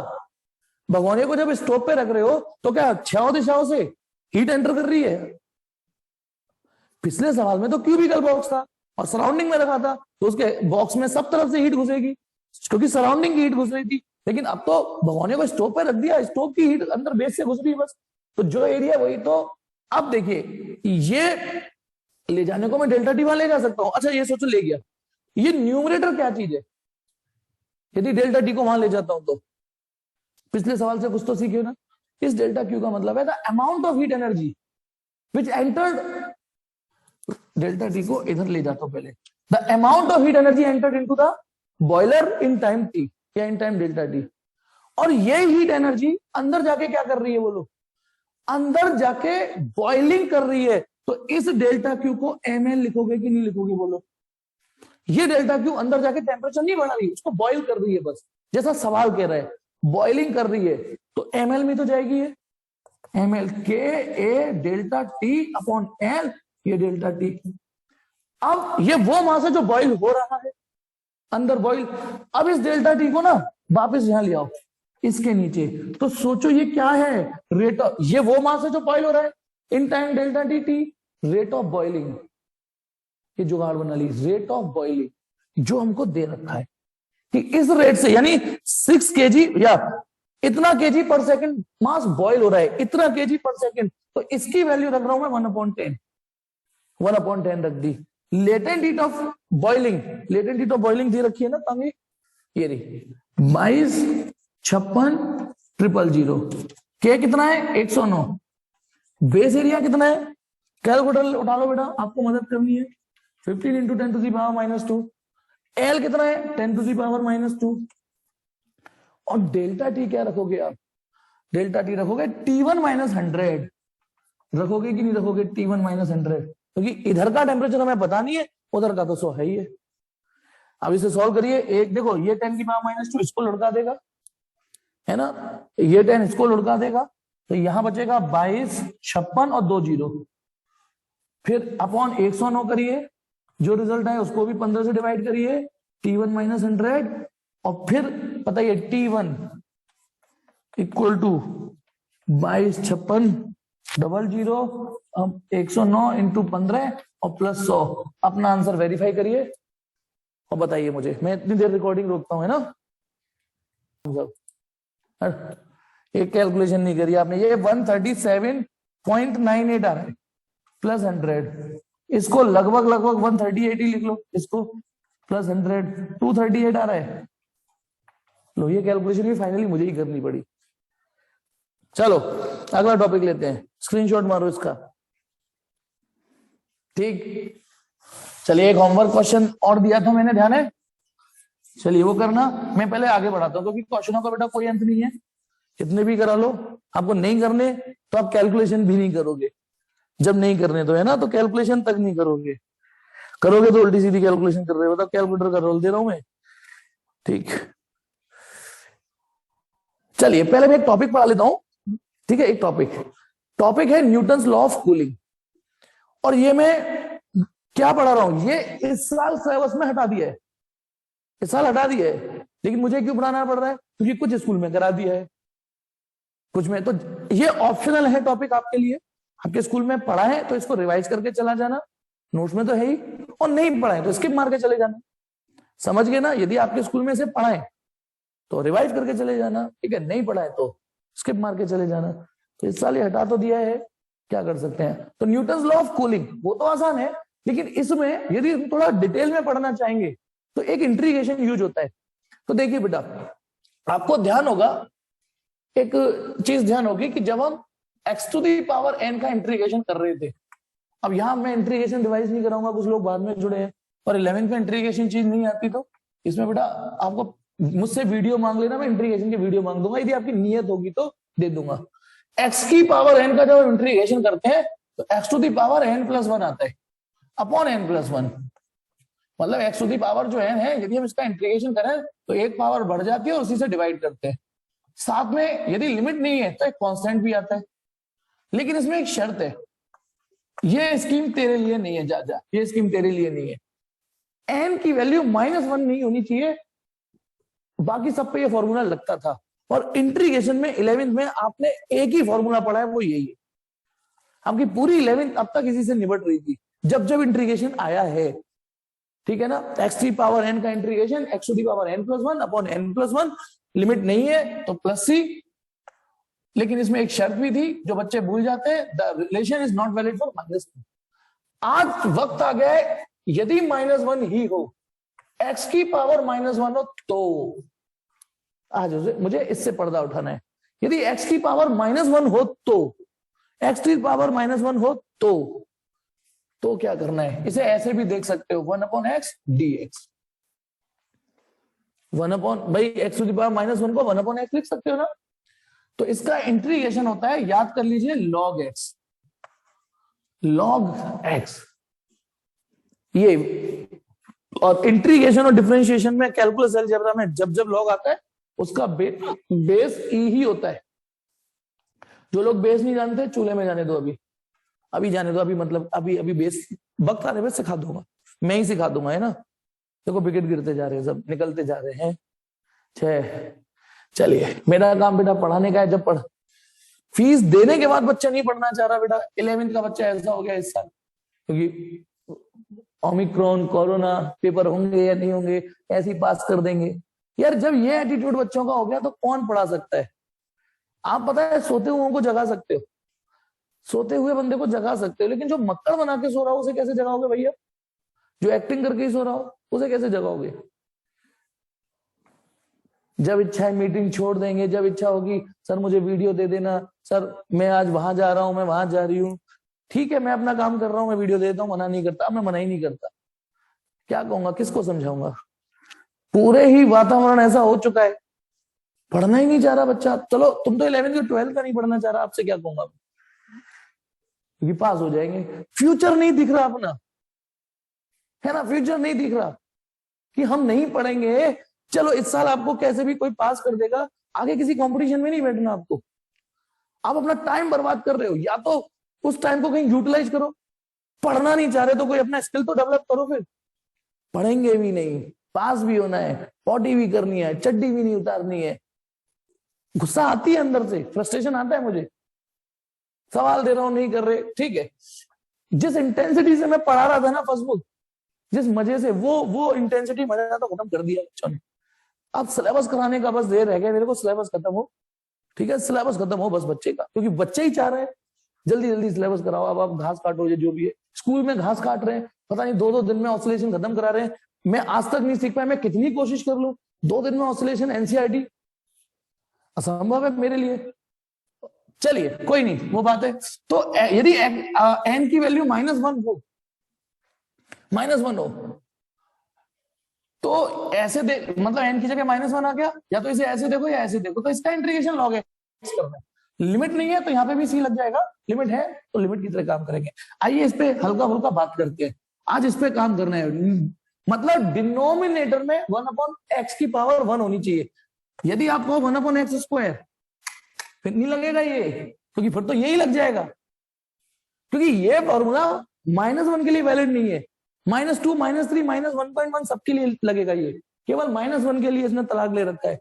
इसलिए नीचे केवल x की पावर 1 होनी चाहिए, यदि x² भी है ना, तो फिर ये नहीं लगेगा, वो लगेगा। तो अब चलिए, तो बताना, यदि मैं आपसे कहता हूं 1/v dv आ जाए, चलो आगे आएगा, वॉल्यूम के केस में आएगा तो ये आंसर log v हो जाएगा। ठीक है, मान लो 1/t dt हो तो ये log t हो जाएगा। अब कहानी में थोड़ा सा ट्विस्ट, यदि 1/x ना हो कि इसके साथ कुछ जुड़ना हो, कुछ k जुड़ रहा हो, जैसे सपोज करो 7 जुड़ रहा है। अब सुनिए, ये तो मैंने अकेला नंगा x बता दिया है ना, लेकिन इसके साथ डिनोमिनेटर में कुछ जुड़ रहा हो, तो एक्चुअली इस फॉर्मूले का मतलब है यदि 1/x हो और x की पावर बस 1 हो तो log डिनोमिनेटर ये करना है। तो अब log डिनोमिनेटर यदि x+7 है तो x+7 करेंगे। log जो भी डिनोमिनेटर में x है, तो यदि डिनोमिनेटर में x था तो log x, अभी सी हटाऊं पहले, वो बाद में देखेंगे। डिनोमिनेटर में x है तो log x, डिनोमिनेटर में v है तो log v, डिनोमिनेटर में x+7 है तो log x+7, डिनोमिनेटर में x-7 हो तो log x-7, ये ठीक है। ये और जिस पर्पस के लिए मैं पढ़ा रहा हूं, जिसमें ये कंपटीशन लेवल पे यूज होगा, जो एनसीईआरटी के अकॉर्डिंग तो मुझे इसे पढ़ाने की जरूरत भी नहीं थी अभी। ठीक, 1 ये dt/t-t0 हो, जिसमें यदि मैं कह दूं ये कांस्टेंट है तो ये कांस्टेंट है, तो बताना जिसके रेस्पेक्ट इंटीग्रेशन कर रहे हो वही वेरिएबल है, तो ये भी हो जाएगा log t-t0। पहले ये बताइए, यही समझ में आया कि आज मैंने इसी फॉर्मूले को पहली बार पर्दा उठाया, क्योंकि आज जरूरत पड़ेगी, थोड़ी सी पड़ेगी, और एनसीईआरटी के हिसाब से तो वो भी नहीं पड़ेगी किसी को। अब लॉग के 2-3 चीजें और सुन लो, लॉग के लिए अलग नोट, आपने नहीं पढ़ा होगा तो यहां देख लिया, पढ़ लिया तो अच्छी बात, कि यदि log a to the power n हो, log a to the power n हो, log a to the power n, तो n बाहर आ जाता है, n log a, n को बाहर ले सकते हो आप, n log a। दूसरा फॉर्मूला, यदि log a इंटू बी हो, log a इंटू बी हो, तो इसे log a plus log b लिख सकते हो। यदि तीसरा, यदि log a/b हो तो इसे log a minus log b। बेटा log की अपनी एक सेपरेट अलजेब्रा है, log की बहुत बड़ी अलजेब्रा है, पर मैं उस अलजेब्रा को पढ़ाने के लिए नहीं हूं, मैं फिजिक्स पढ़ाने के लिए हूं। जैसे कैलकुलस बहुत बड़ी है, वो थोड़ी नहीं पढ़ाई मैंने, मतलब की पढ़ाई। तो log अपनी अलजेब्रा है। अब इसके लिए ये सिर्फ नहीं खुजाना। देखिए मैं एक चीज बताता हूं, जब आप नॉर्मली अलजेब्रा पढ़ते हो तो a इंटू बी की पावर यदि 3 कर दूं तो ये 3a3 b3 ऐसे खुल जाता है। लेकिन जब मैं ट्रिग्नोमेट्री की बात करता हूं तो ट्रिग्नोमेट्री एक अलग अलजेब्रा है, उस पर क्यूब चढ़ाओ तो ऐसे थोड़ी नहीं चढ़ता। फिर ट्रिग्नोमेट्री के नियम कानून अलग है, ट्रिग्नोमेट्री भी तो एक अलग अलजेब्रा है, उसके रूल। जैसे नॉर्मली मैं आपसे कहूं x और a प्लस b का मल्टीप्लाई करना है तो xa प्लस xb हो जाएगा, दिस इज नॉर्मल अलजेब्रा। ये गलत है यहाँ पे तो, है ना। लेकिन जब मैं साइन a प्लस b करूं तब ये थोड़ी नहीं हो जाता कि साइन का मल्टीप्लाई a में कर दो प्लस साइन का मल्टीप्लाई b में कर दो, ये गलत है ना। यहाँ इसके रूल अलग है, तो ध्यान रखना। ऐसी लॉग के कुछ अपने पर्सनल रूल्स है, लॉग एक अलग अलजेब्रा है। अब ठीक है ना, तो इसका वैसे तो नोट्स में है, क्या स्क्रीनशॉट मारोगे। आइए न्यूटन्स लॉ ऑफ कूलिंग पहले एनसीईआरटी लेवल का पढ़ते हैं, जिसमें सब चीज की जरूरत है ही नहीं। ये जो मैंने अभी बोर्ड पे पढ़ा है ना, इस सब चीज की कोई जरूरत नहीं है। ठीक, तो स्टार्ट करते हैं Newton's law of cooling. Newton's law of cooling. Newton's ने अपने यहां पे भी पैर पसार रखे, यहां पे भी बदतमीजी कर रखी है नहीं। बहुत आसान है बेटा, बहुत आसान है ये तो। अब देखिए इसमें हम क्या पढ़ने जा रहे हैं, यदि चीज है कूलिंग, कूलिंग यानी ठंडी हो रही है और रेडिएशन के माध्यम से ठंडी हो रही है। किसके माध्यम से? Conduction, convection, radiation. एक होता है ठंडा होना कि जब देखो, एक ठंडा होना क्या होता है कि जब दो बॉडी एक साथ कांटेक्ट में रख दूं, है ना, दो अलग अलग बॉडी कांटेक्ट में रख दूं, आपस में कांटेक्ट में रख दूं और उनका टेम्परेचर अलग अलग हो, मान लो T1 T2 से बड़ा हो, तो क्या होगा? The energy, heat energy will start to flow from this to this में। अब इसका टेम्परेचर गिरना चालू हो जाएगा, इसका बढ़ना चालू हो जाएगा, है ना, यही तो होता है। इसको बोलते हैं कंडक्शन। इस बार जो हीट फ्लो हुई वो कंडक्शन मेथड से हुई। बताना, यदि मैं इन दोनों के बीच में कोई इंसुलेटिंग मटेरियल लगा दूं, ठीक है, इन दोनों के बीच में, एक मिनट का, यदि कोई इंसुलेटिंग मटेरियल ऐसे ऐड कर दूं, ऐसे इंसुलेटिंग, तो क्या अब भी हीट ऐसे फ्लो कर पाएगी? इस एरो से कर पाएगी? जल्दी बताइए, क्या हीट फ्लो कर पाएगी ऐसे? नहीं कर पाएगी, क्योंकि आपने इंसुलेटर ठूस दिया, अब कंडक्शन कैसे हो? तो ये कॉन्सेप्ट था जिसमें कंडक्शन मेथड इन्वॉल्व था। आज रेडिएशन मेथड इन्वॉल्व करेंगे। रेडिएशन, वो रेडिएशन क्या? देखिए, सपोज करो मैंने एक गर्म चाय की प्याली हो और कोई इसको पिलाने वाली हो, मतलब एक गरम गरम चाय का कप लिया मैंने, इमेजिन करो, और उसका टेम्परेचर इस समय 100 डिग्री सेल्सियस है और सराउंडिंग का टेम्परेचर, कुछ बुक्स में T0 लिखते हैं, कुछ में TS लिख देते हैं। मैंने नोट्स में T0 दिया है आपको, तो T0 लेके चलेंगे। मानो सराउंडिंग का टेम्परेचर 20 डिग्री सेल्सियस है, इस समय ठंड बढ़ रही है तो 20 ले लिया मैंने, है ना। चलिए, ये है गर्म चाय की प्याली, 100 डिग्री सेल्सियस टेम्परेचर है। अब मैंने यहां गर्म चाय की प्याली रखी। अब आप बताइए, मैंने प्याली रख दी, चाय का सिप लेने वाला था, फोन आ गया, फोन पे लंबी बातें हो गई, है ना, मैं भूल गया। अब 2 घंटे बाद आऊंगा तो चाय का टेम्परेचर 100 तो नहीं होगा ना, 2 घंटे बाद, यानी उसने कुछ ना कुछ टेम्परेचर और हीट दोनों ही लॉस कर दी, कुछ ना कुछ हीट। अब देखिए, अब वो हीट कैसे गई होगी? रेडिएशन के थ्रू गई होगी कि नहीं? रेडिएशन, ये मैं रेडिएशन दिखा रहा हूं और यहां से भी निकल जाती है पेनिट्रेट करके, लेकिन मैं ऊपर ही दिखा देता हूं। अभी रेडिएशन से हीट निकल रही होगी, तो जब हीट निकल रही होगी, है ना, इसमें से, तो फिर इसका हीट एनर्जी भी कम होगी और टेम्परेचर भी कम होगा। इस नाउ द गर्म चाय की प्याली सिस्टम, देखो सिस्टम मान लीजिए, system is who? System is ये। अब 10 मिनट में, अब इन 10 मिनट, इन 10 मिनट इमेजिन करिए, इसका टेम्परेचर, जो मैं बोल रहा हूं उसको ढंग से सुनना, बस एक छोटी सी चीज हिट कर जाए दिमाग में, फिर तो समझ में आ गया। एक छोटी सी चीज हिट करानी है। इसका टेम्परेचर 10 मिनट में 90 डिग्री सेल्सियस हो गया। इसका टेम्परेचर 10 मिनट लगे 100 से 90 होने में, ठीक है। अब देखिए, क्या अब भी इसमें से उतना ही भपका निकल रहा होगा? अब भी उतनी रेट से हीट निकल रही होगी? ये बताना, क्या अब भी उसी रेट से हीट निकल रही होगी? मैंने यहां डेंसिटी ज्यादा बनाई है क्योंकि टेम्परेचर 100 था, 100 टेम्परेचर था, तो 100 के हिसाब से कूलिंग हो रही होगी, मतलब हीट निकल रही होगी। लेकिन जब टेम्परेचर कम हो गया, तो उसके थ्रू जो हीट निकलेगी रेडिएशन से, वो भी कम हो जाएगी ना, ऐसे। आइए, ठीक है, तो अब मैं जो बताने जा रहा हूं, अभी मुद्दे पे आया नहीं हूं, ठीक। हर जगह केले वाले मेथड नहीं लगते।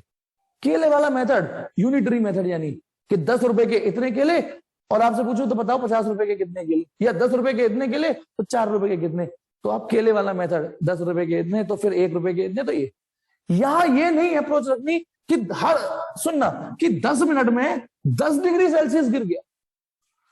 भाई 10 मिनट दिए, 10 डिग्री सेल्सियस गिर गया, तो हो सकता है आपके दिमाग में आए, अच्छा सर, समझ गए कि हर एक मिनट में 1 डिग्री सेल्सियस टेम्परेचर गिर रहा है, हर एक मिनट में 1 डिग्री। यही बुद्धि नहीं लगानी आपको, ठीक है। पहले डाटा में ऐसा आ गया कि 10 मिनट में 10 डिग्री सेल्सियस गिर गया, पर इसका कतई यह मतलब नहीं है कि अब हर अगले मिनट में 1 डिग्री ही गिरेगा।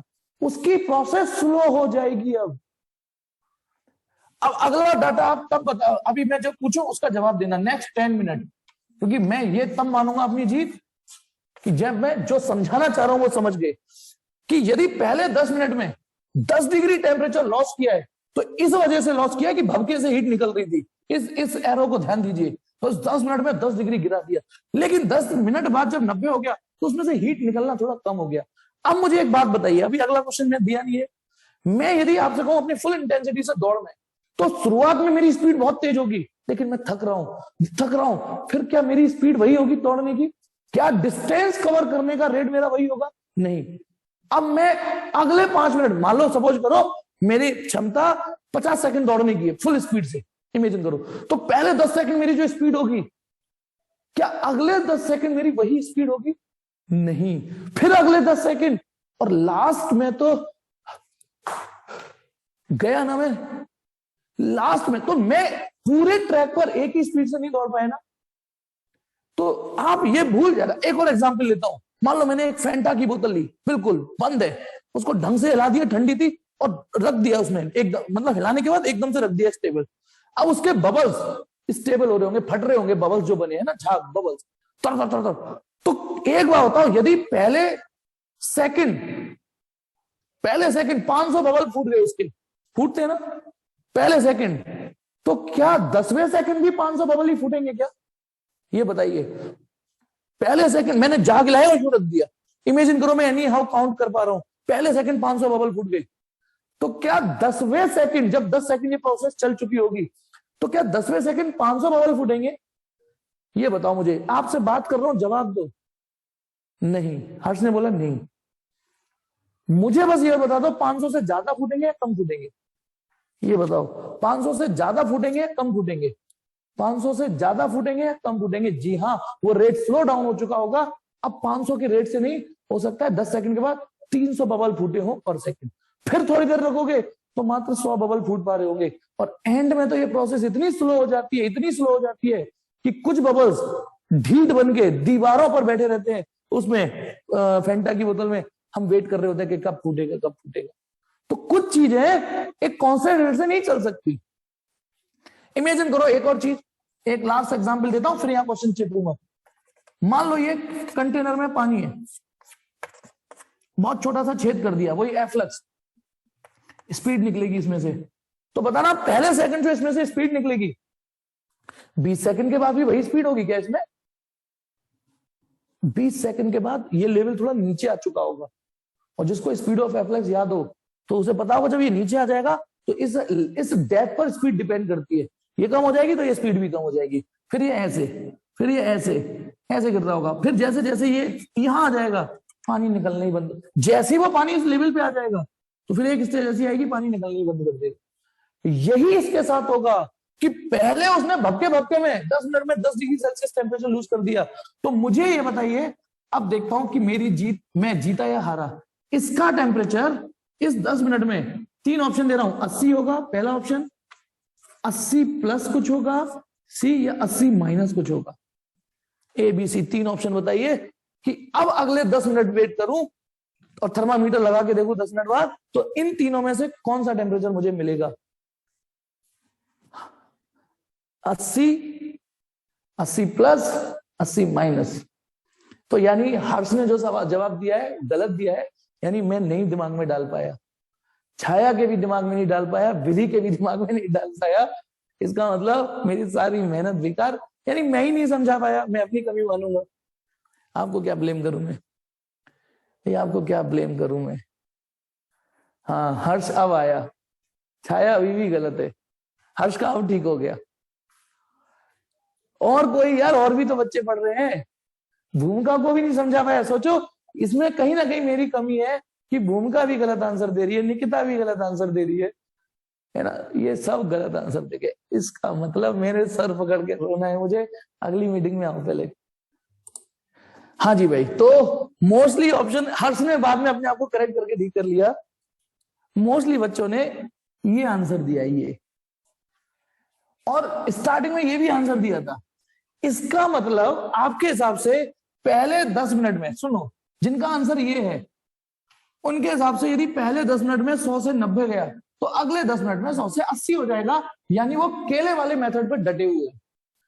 क्योंकि वो अभी भी इस बात पे डटे हुए हैं कि हर एक मिनट में 1 डिग्री सेल्सियस ही गिरेगा।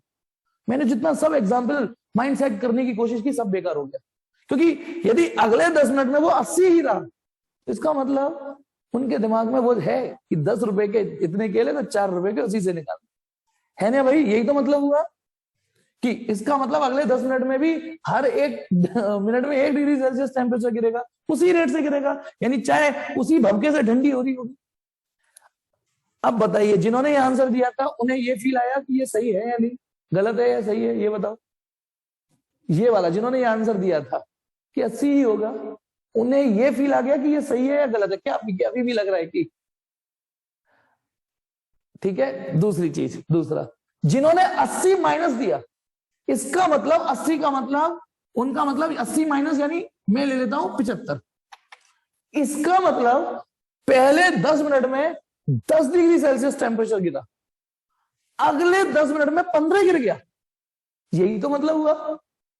अगले 10 मिनट यानी और जल्दी से हीट निकल रही होगी, यानी जैसे जैसे नीचे आएगा तो और तेज पानी की स्पीड हो जाएगी। इसका मतलब यही तो हुआ। मैंने 3 ऑप्शन पूछे थे कि 80 प्लस 80 माइनस। आपके हिसाब से जो लोग ये कह रहे हैं कि 80 में से 80 से भी नीचे उतर जाएगा, मैंने 75 कर दिया, तो इसका मतलब पहले 10 मिनट में यदि 10 डिग्री सेल्सियस टेम्परेचर गिरा है तो अगले 10 मिनट में 15 गिरने की पॉसिबिलिटी होगी। सही है ये चीज जिन्होंने ये आंसर दिया, क्योंकि जब तक यहां फील नहीं आएगा, जब तक फिजिक्स रटनी पड़ेगी, यही तो दिक्कत है। मुझे इतना टाइम वेस्ट करने की जरूरत क्या थी? मैं भी रूल पढ़ा देता, है ना? हाँ, एक्चुअली टेम्परेचर पहले जैसे स्पीड से गिर गया, पहले जैसे स्पीड से पानी निकल गया। यहाँ 80 प्लस, आप ये मान लीजिए, वो कुछ भी मान लीजिए 83। इसका मतलब ये है कि पहले 10 मिनट में यदि आप 10 डिग्री सेल्सियस टेम्परेचर गिरा दिया तो अगले 10 मिनट में 10 नहीं गिर पाएगा, क्योंकि भभका जो कूलिंग हो रही है वो उस फास्ट रेट से नहीं हो पाएगी। ये आएगा कुछ, और सबने पहली बार में गलत दिया। तो मैं तो ये अपनी कमी मानूंगा कि मैं कोशिश तो अब तक यही करता आया हूं, ठीक है। एक स्टेज ऐसी आएगी, अच्छा सराउंडिंग का टेम्परेचर 20 है, सराउंडिंग का टेम्परेचर 20 है। अब इसमें ये नहीं उंगली करनी कि सर मैं हीट दे रहा हूं तो सराउंडिंग का, देखो जनरली क्या होता है, जनरली कि यदि कोई 100 डिग्री सेल्सियस की बॉडी हो, ठीक,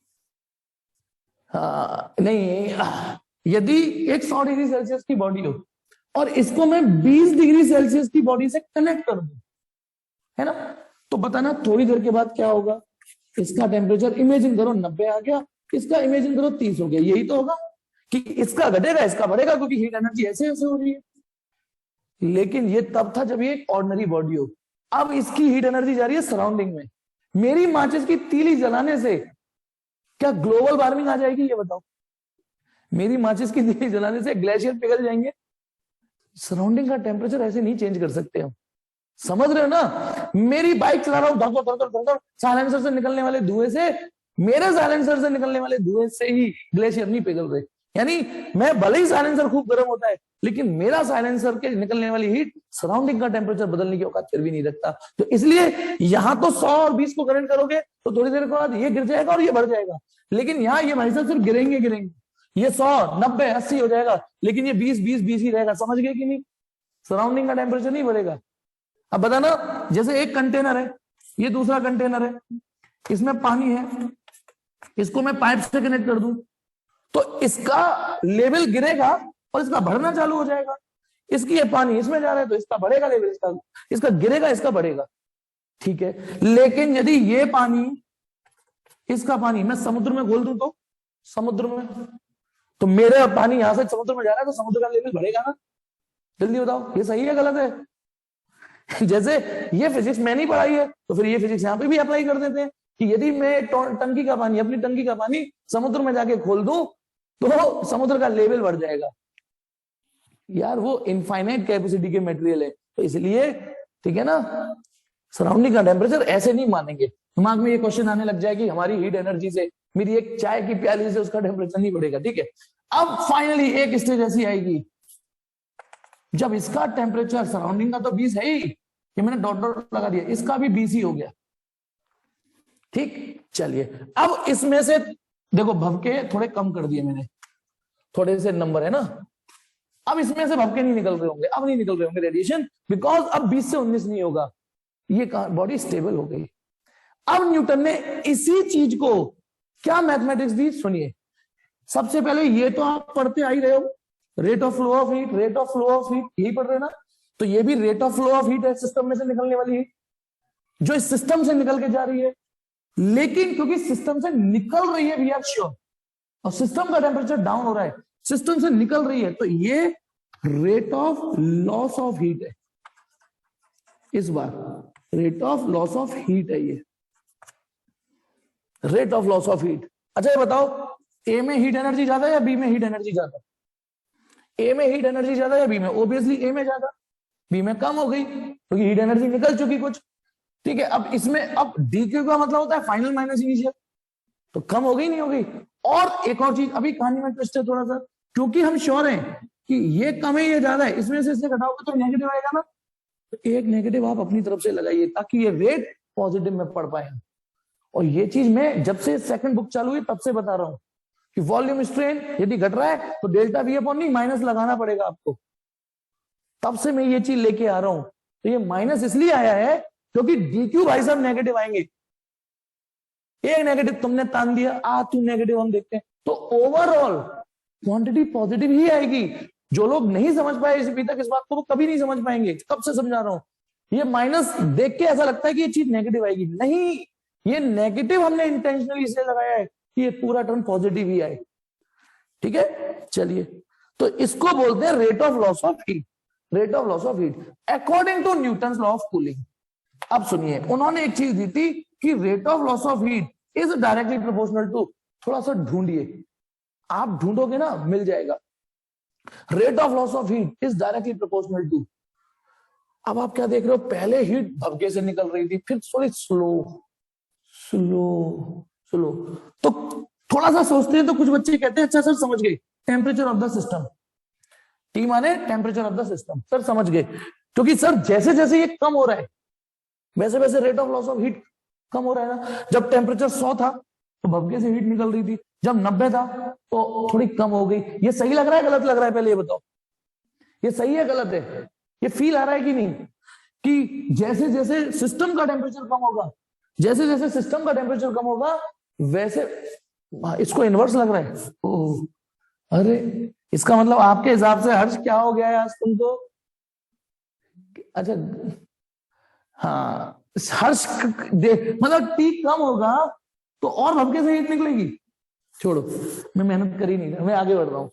देखिए, जैसे जैसे टी कम होगा, नो डाउट, जैसे जैसे सिस्टम का टेम्परेचर कम होगा हीट कम होगी। लेकिन प्रॉब्लम यह है कि यदि मैं ये फॉर्मूला यहां लगाऊं इस वाली स्टेज पर, इस वाली स्टेज पर, तो प्रॉब्लम ये हो जाएगी कि सिस्टम का टेम्परेचर अभी भी कुछ है, 20 तो है ही, और यहां 20 रख दूंगा तो ये कुछ तो निकल के आएगी, तो इसका मतलब ये इक्वेशन यहां फेल हो जाएगी। क्यों फेल हो जाएगी? क्योंकि जब ये दोनों बराबर हो जाएंगे तो फिर क्या बात की हीट निकलेगी, फिर क्यों हीट लॉस होगा? और यदि मैं इस फॉर्मूले को लगाऊं तो टी कुछ ना कुछ तो है, तो यार टी नहीं आता, T minus T not, temperature difference with surrounding, temperature difference with surrounding, T minus T not. मतलब बताइए, ये 100 ये 20, तो टी माइनस टी नॉट कितना हुआ यहां पे बताओ, या डेल्टा टी कितना हुआ? इसमें हो गया 80, इस वाले में T minus T not, delta T कितना हो गया? 70। यानी जैसे जैसे टेम्परेचर डिफरेंस गिरता जाएगा वैसे वैसे rate of loss of heat कम हो जाएगा। अब ये फॉर्मूला यहां लगा के देखिए, टी सिस्टम का है 20, सराउंडिंग का है 20, 20 माइनस 20 0, क्या आएगा आंसर निकल के? Rate of loss of heat अब नहीं होगा। ये है न्यूटन्स लॉ ऑफ कूलिंग, और डेल्टा टी ही है ये, पहली बार नहीं पढ़ रहे, टेम्परेचर डिफरेंस पे डिपेंड करती है। तो अब स्टेटमेंट सुनिए न्यूटन्स लॉ ऑफ कूलिंग का, it state that rate of loss of heat from a system at any instant, rate of loss of heat from a system at any instant is directly proportional to temperature difference of that system with surrounding at that instant। जिस क्षण ये formula लगाओगे उस क्षण की rate of loss of heat निकलेगा। आप इसे अगले पल लगाओगे तो ये डाटा बदल जाएंगे, rate of loss of heat बदल जाएगा, फिर अगले क्षण लगाओगे ये रिजल्ट कुछ नया आएगा। जैसा टेम्परेचर डिफरेंस होगा वैसी भबके से हीट निकलेगी। ये जैसे जैसे कम होता जाएगा, अब जैसे यहां पर कम होते होते तो ये आरएचएस कितना हो गया? 0।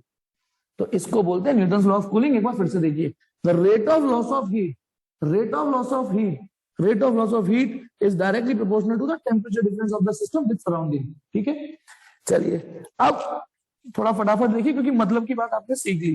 प्रोपोर्शनलिटी हटा के के लगाएंगे, टी माइनस टी नॉट। अब मुझे ये बताइए, ये जो हीट जा रही है सिस्टम में से निकल के, टेम्परेचर ही तो कमजोर कर रही है। देखो जब किसी सिस्टम में हीट जाती है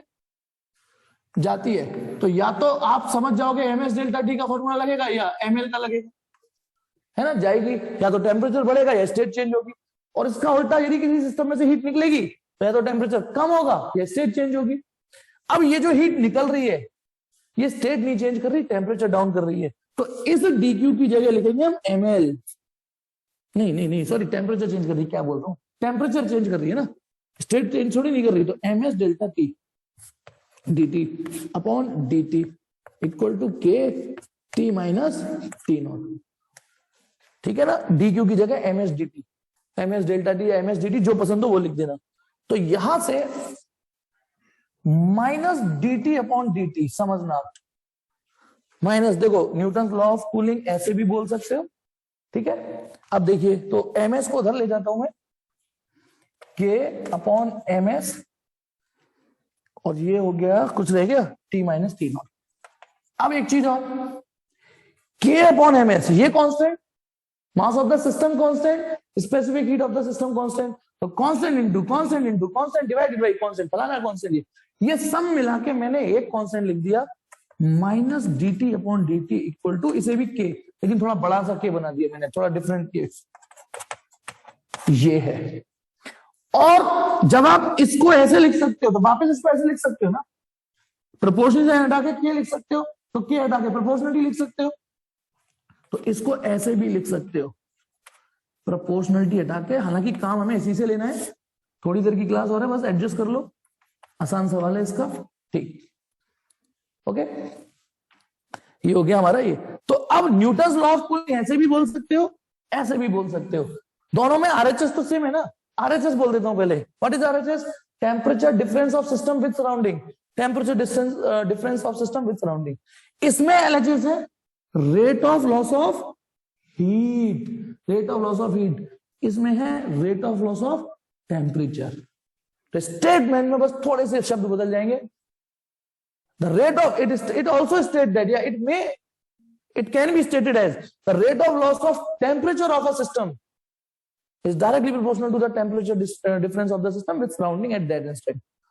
ठीक है, अब फटाफट एक सिचुएशन समझिए, एनसीईआरटी का एक सवाल समझिए, एक मैं कराता हूं, एक आप करेंगे। ठीक है, अब देखो एनसीईआरटी में एक बदतमीजी हो रही है। अब क्योंकि मैं भाई एनसीईआरटी को लेके चलता हूं, तो भैया ठीक है ना, एनसीईआरटी के अकॉर्डिंग ही पढ़ाना पड़ेगा मुझे।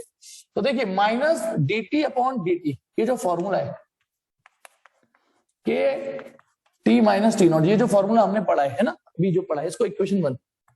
अब जैसे मैं आपको एक सिचुएशन देता हूं, सिचुएशन है कि एक बॉडी का, मान लो एक कंटेनर में पिज्जा रखा हुआ है, ये पिज्जा, और पिज्जा का टेम्परेचर है 100 डिग्री सेल्सियस, पिज्जा का टेम्परेचर है 100 डिग्री सेल्सियस, और 10 मिनट में किसी भी कंटेनर में रख लेना भैया, पिज्जा ठंडा तो हो गई, कितना भी लाख वो डोमिनो वाला लिया है, ये ऐसा है ही, हो ही नहीं सकता जो बर्नर से उतरा हो, ओवन से, वही टेम्परेचर हो। मान लो 10 मिनट में इस पिज्जा का टेम्परेचर 90 हो गया है ना, केफे भी दे दिया है मान लो। तो अब इस फॉर्मूले को यूज करोगे जब, कैसे यूज करोगे बताता हूं।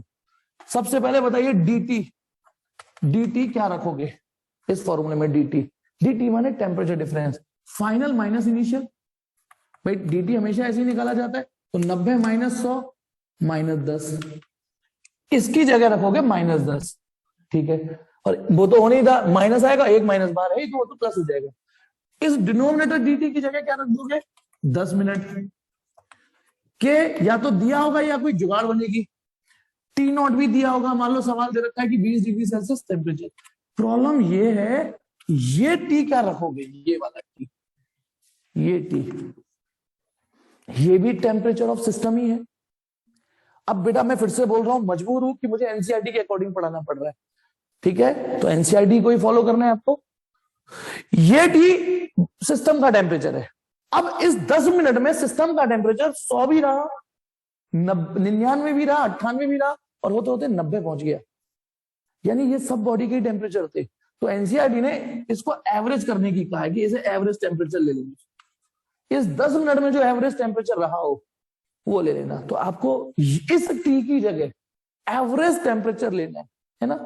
तो एक सवाल मैं करा देता हूं, उससे आपको क्लियर कट हो जाएगा कैसे करना है सवाल।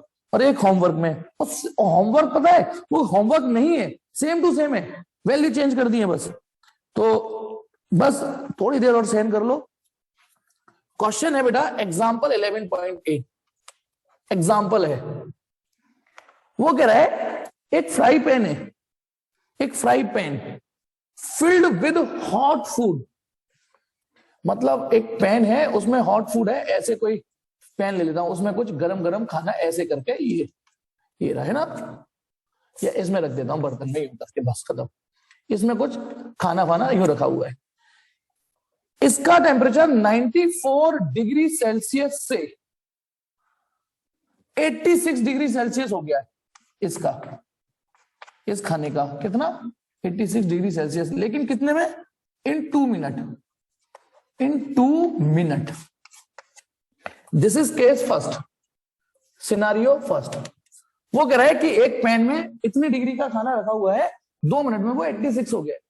तो दूसरा सवाल उसने ये पूछा है, केले वाला मेथड नहीं लगेंगे इसमें, मैं बार बार बोल रहा हूं कि इसी का टेम्परेचर 71 डिग्री सेल्सियस से कितनी देर में, क्वेश्चन मार्क, कितनी देर में 69 डिग्री सेल्सियस हो जाएगा यदि सराउंडिंग का टेम्परेचर इस पूरी प्रोसेस में 20 डिग्री सेल्सियस का है। तो सवाल देखना, 94 से 86 होने में 2 मिनट लगे, तो 71 से 69 होने में कितनी देर लगेगी, ये सवाल है। तो आपको करना क्या है, since for case first, case first पढ़िए और हम ये फॉर्मूला लगाएंगे ना। बताइए dt कितना है, dt माने ये चीज 86 माइनस 94 माइनस 8 डिग्री सेल्सियस। ये वाला d टाइम वाला कितना है, 2 मिनट, कोई बात नहीं, मिनट में रख दो, मिनट में आंसर आ जाएगा। ये k की वैल्यू नहीं दे रखी, कोई बात नहीं, t नॉट की वैल्यू 20 है। अब ये जो t की वैल्यू है, अभी बता के चुका हूं क्या करना होता है, इस दौरान जो एवरेज टेम्परेचर रहा है वो रखना है। तो एवरेज क्या रहेगा, एवरेज निकालोगे भाई 94 प्लस 86 अपॉन 2, ये आएगा 90 तो आएगा, ठीक। तो अब बताइए ये सारी वैल्यू इसमें रख रहा हूं, so therefore from first, minus की जगह माइनस, dt की जगह -8, स्मॉल dt की जगह 2 मिनट, k हमें नहीं दे रखा। अब बताओ t कितना है हमारा 90, ये 20 है, तो ठीक है, तो ये हो गया 4 70, k की वैल्यू हो गई 4/70, 4 और वो 70, 4/70, ये k आ गया। अब ये k तो कांस्टेंट है ना, ये तो कांस्टेंट रहेगा, ये थोड़ी नहीं बदल रहा। तो अब ये k हमारी यहां मदद कर देगा। तो अब now for k second, for k second, for k second, for k second, बताइए dt कितना है, dt फाइनल माइनस इनिशियल करने की आदत डालो बस, -2 डिग्री सेल्सियस। dt कितना है ये पता नहीं, k कितना है, k तो पता चल गया ना हमें, 4/70, ये पहला स्टेप करा ही k को निकालने के लिए था। t कितना है, एवरेज टेम्परेचर, इसका एवरेज निकालोगे 70 आएगा, और t नॉट तो 20 है ही। तो अब आप बताइए देयरफॉर फ्रॉम फर्स्ट, माइनस की जगह माइनस, dt की जगह -2, इसकी जगह dt, k की जगह 4/70 है ना, t की जगह 70 माइनस 20 50, 70 माइनस 20 50, मैंने एक ही बार में लिख दिया भाई, 70 माइनस 20 तो 5 20 200 100, तो dt आ गया 70/100 0.7 मिनट, यानी मात्र 0.7 मिनट लगेंगे। और सेकंड में निकालना हो 442 42 सेकंड। ये था सवाल, और इसका बिल्कुल डुप्लीकेट भाई है, वो मैं नहीं कराऊंगा, अपने आप करना। 11.22 मतलब मैं बता, क्वेश्चन नंबरिंग गड़बड़ है कईयों की में। A body cools from 80 degree Celsius to 50 degree Celsius, ये वाला सवाल करना, ठीक है। ये थी आज की क्लास, और आप सब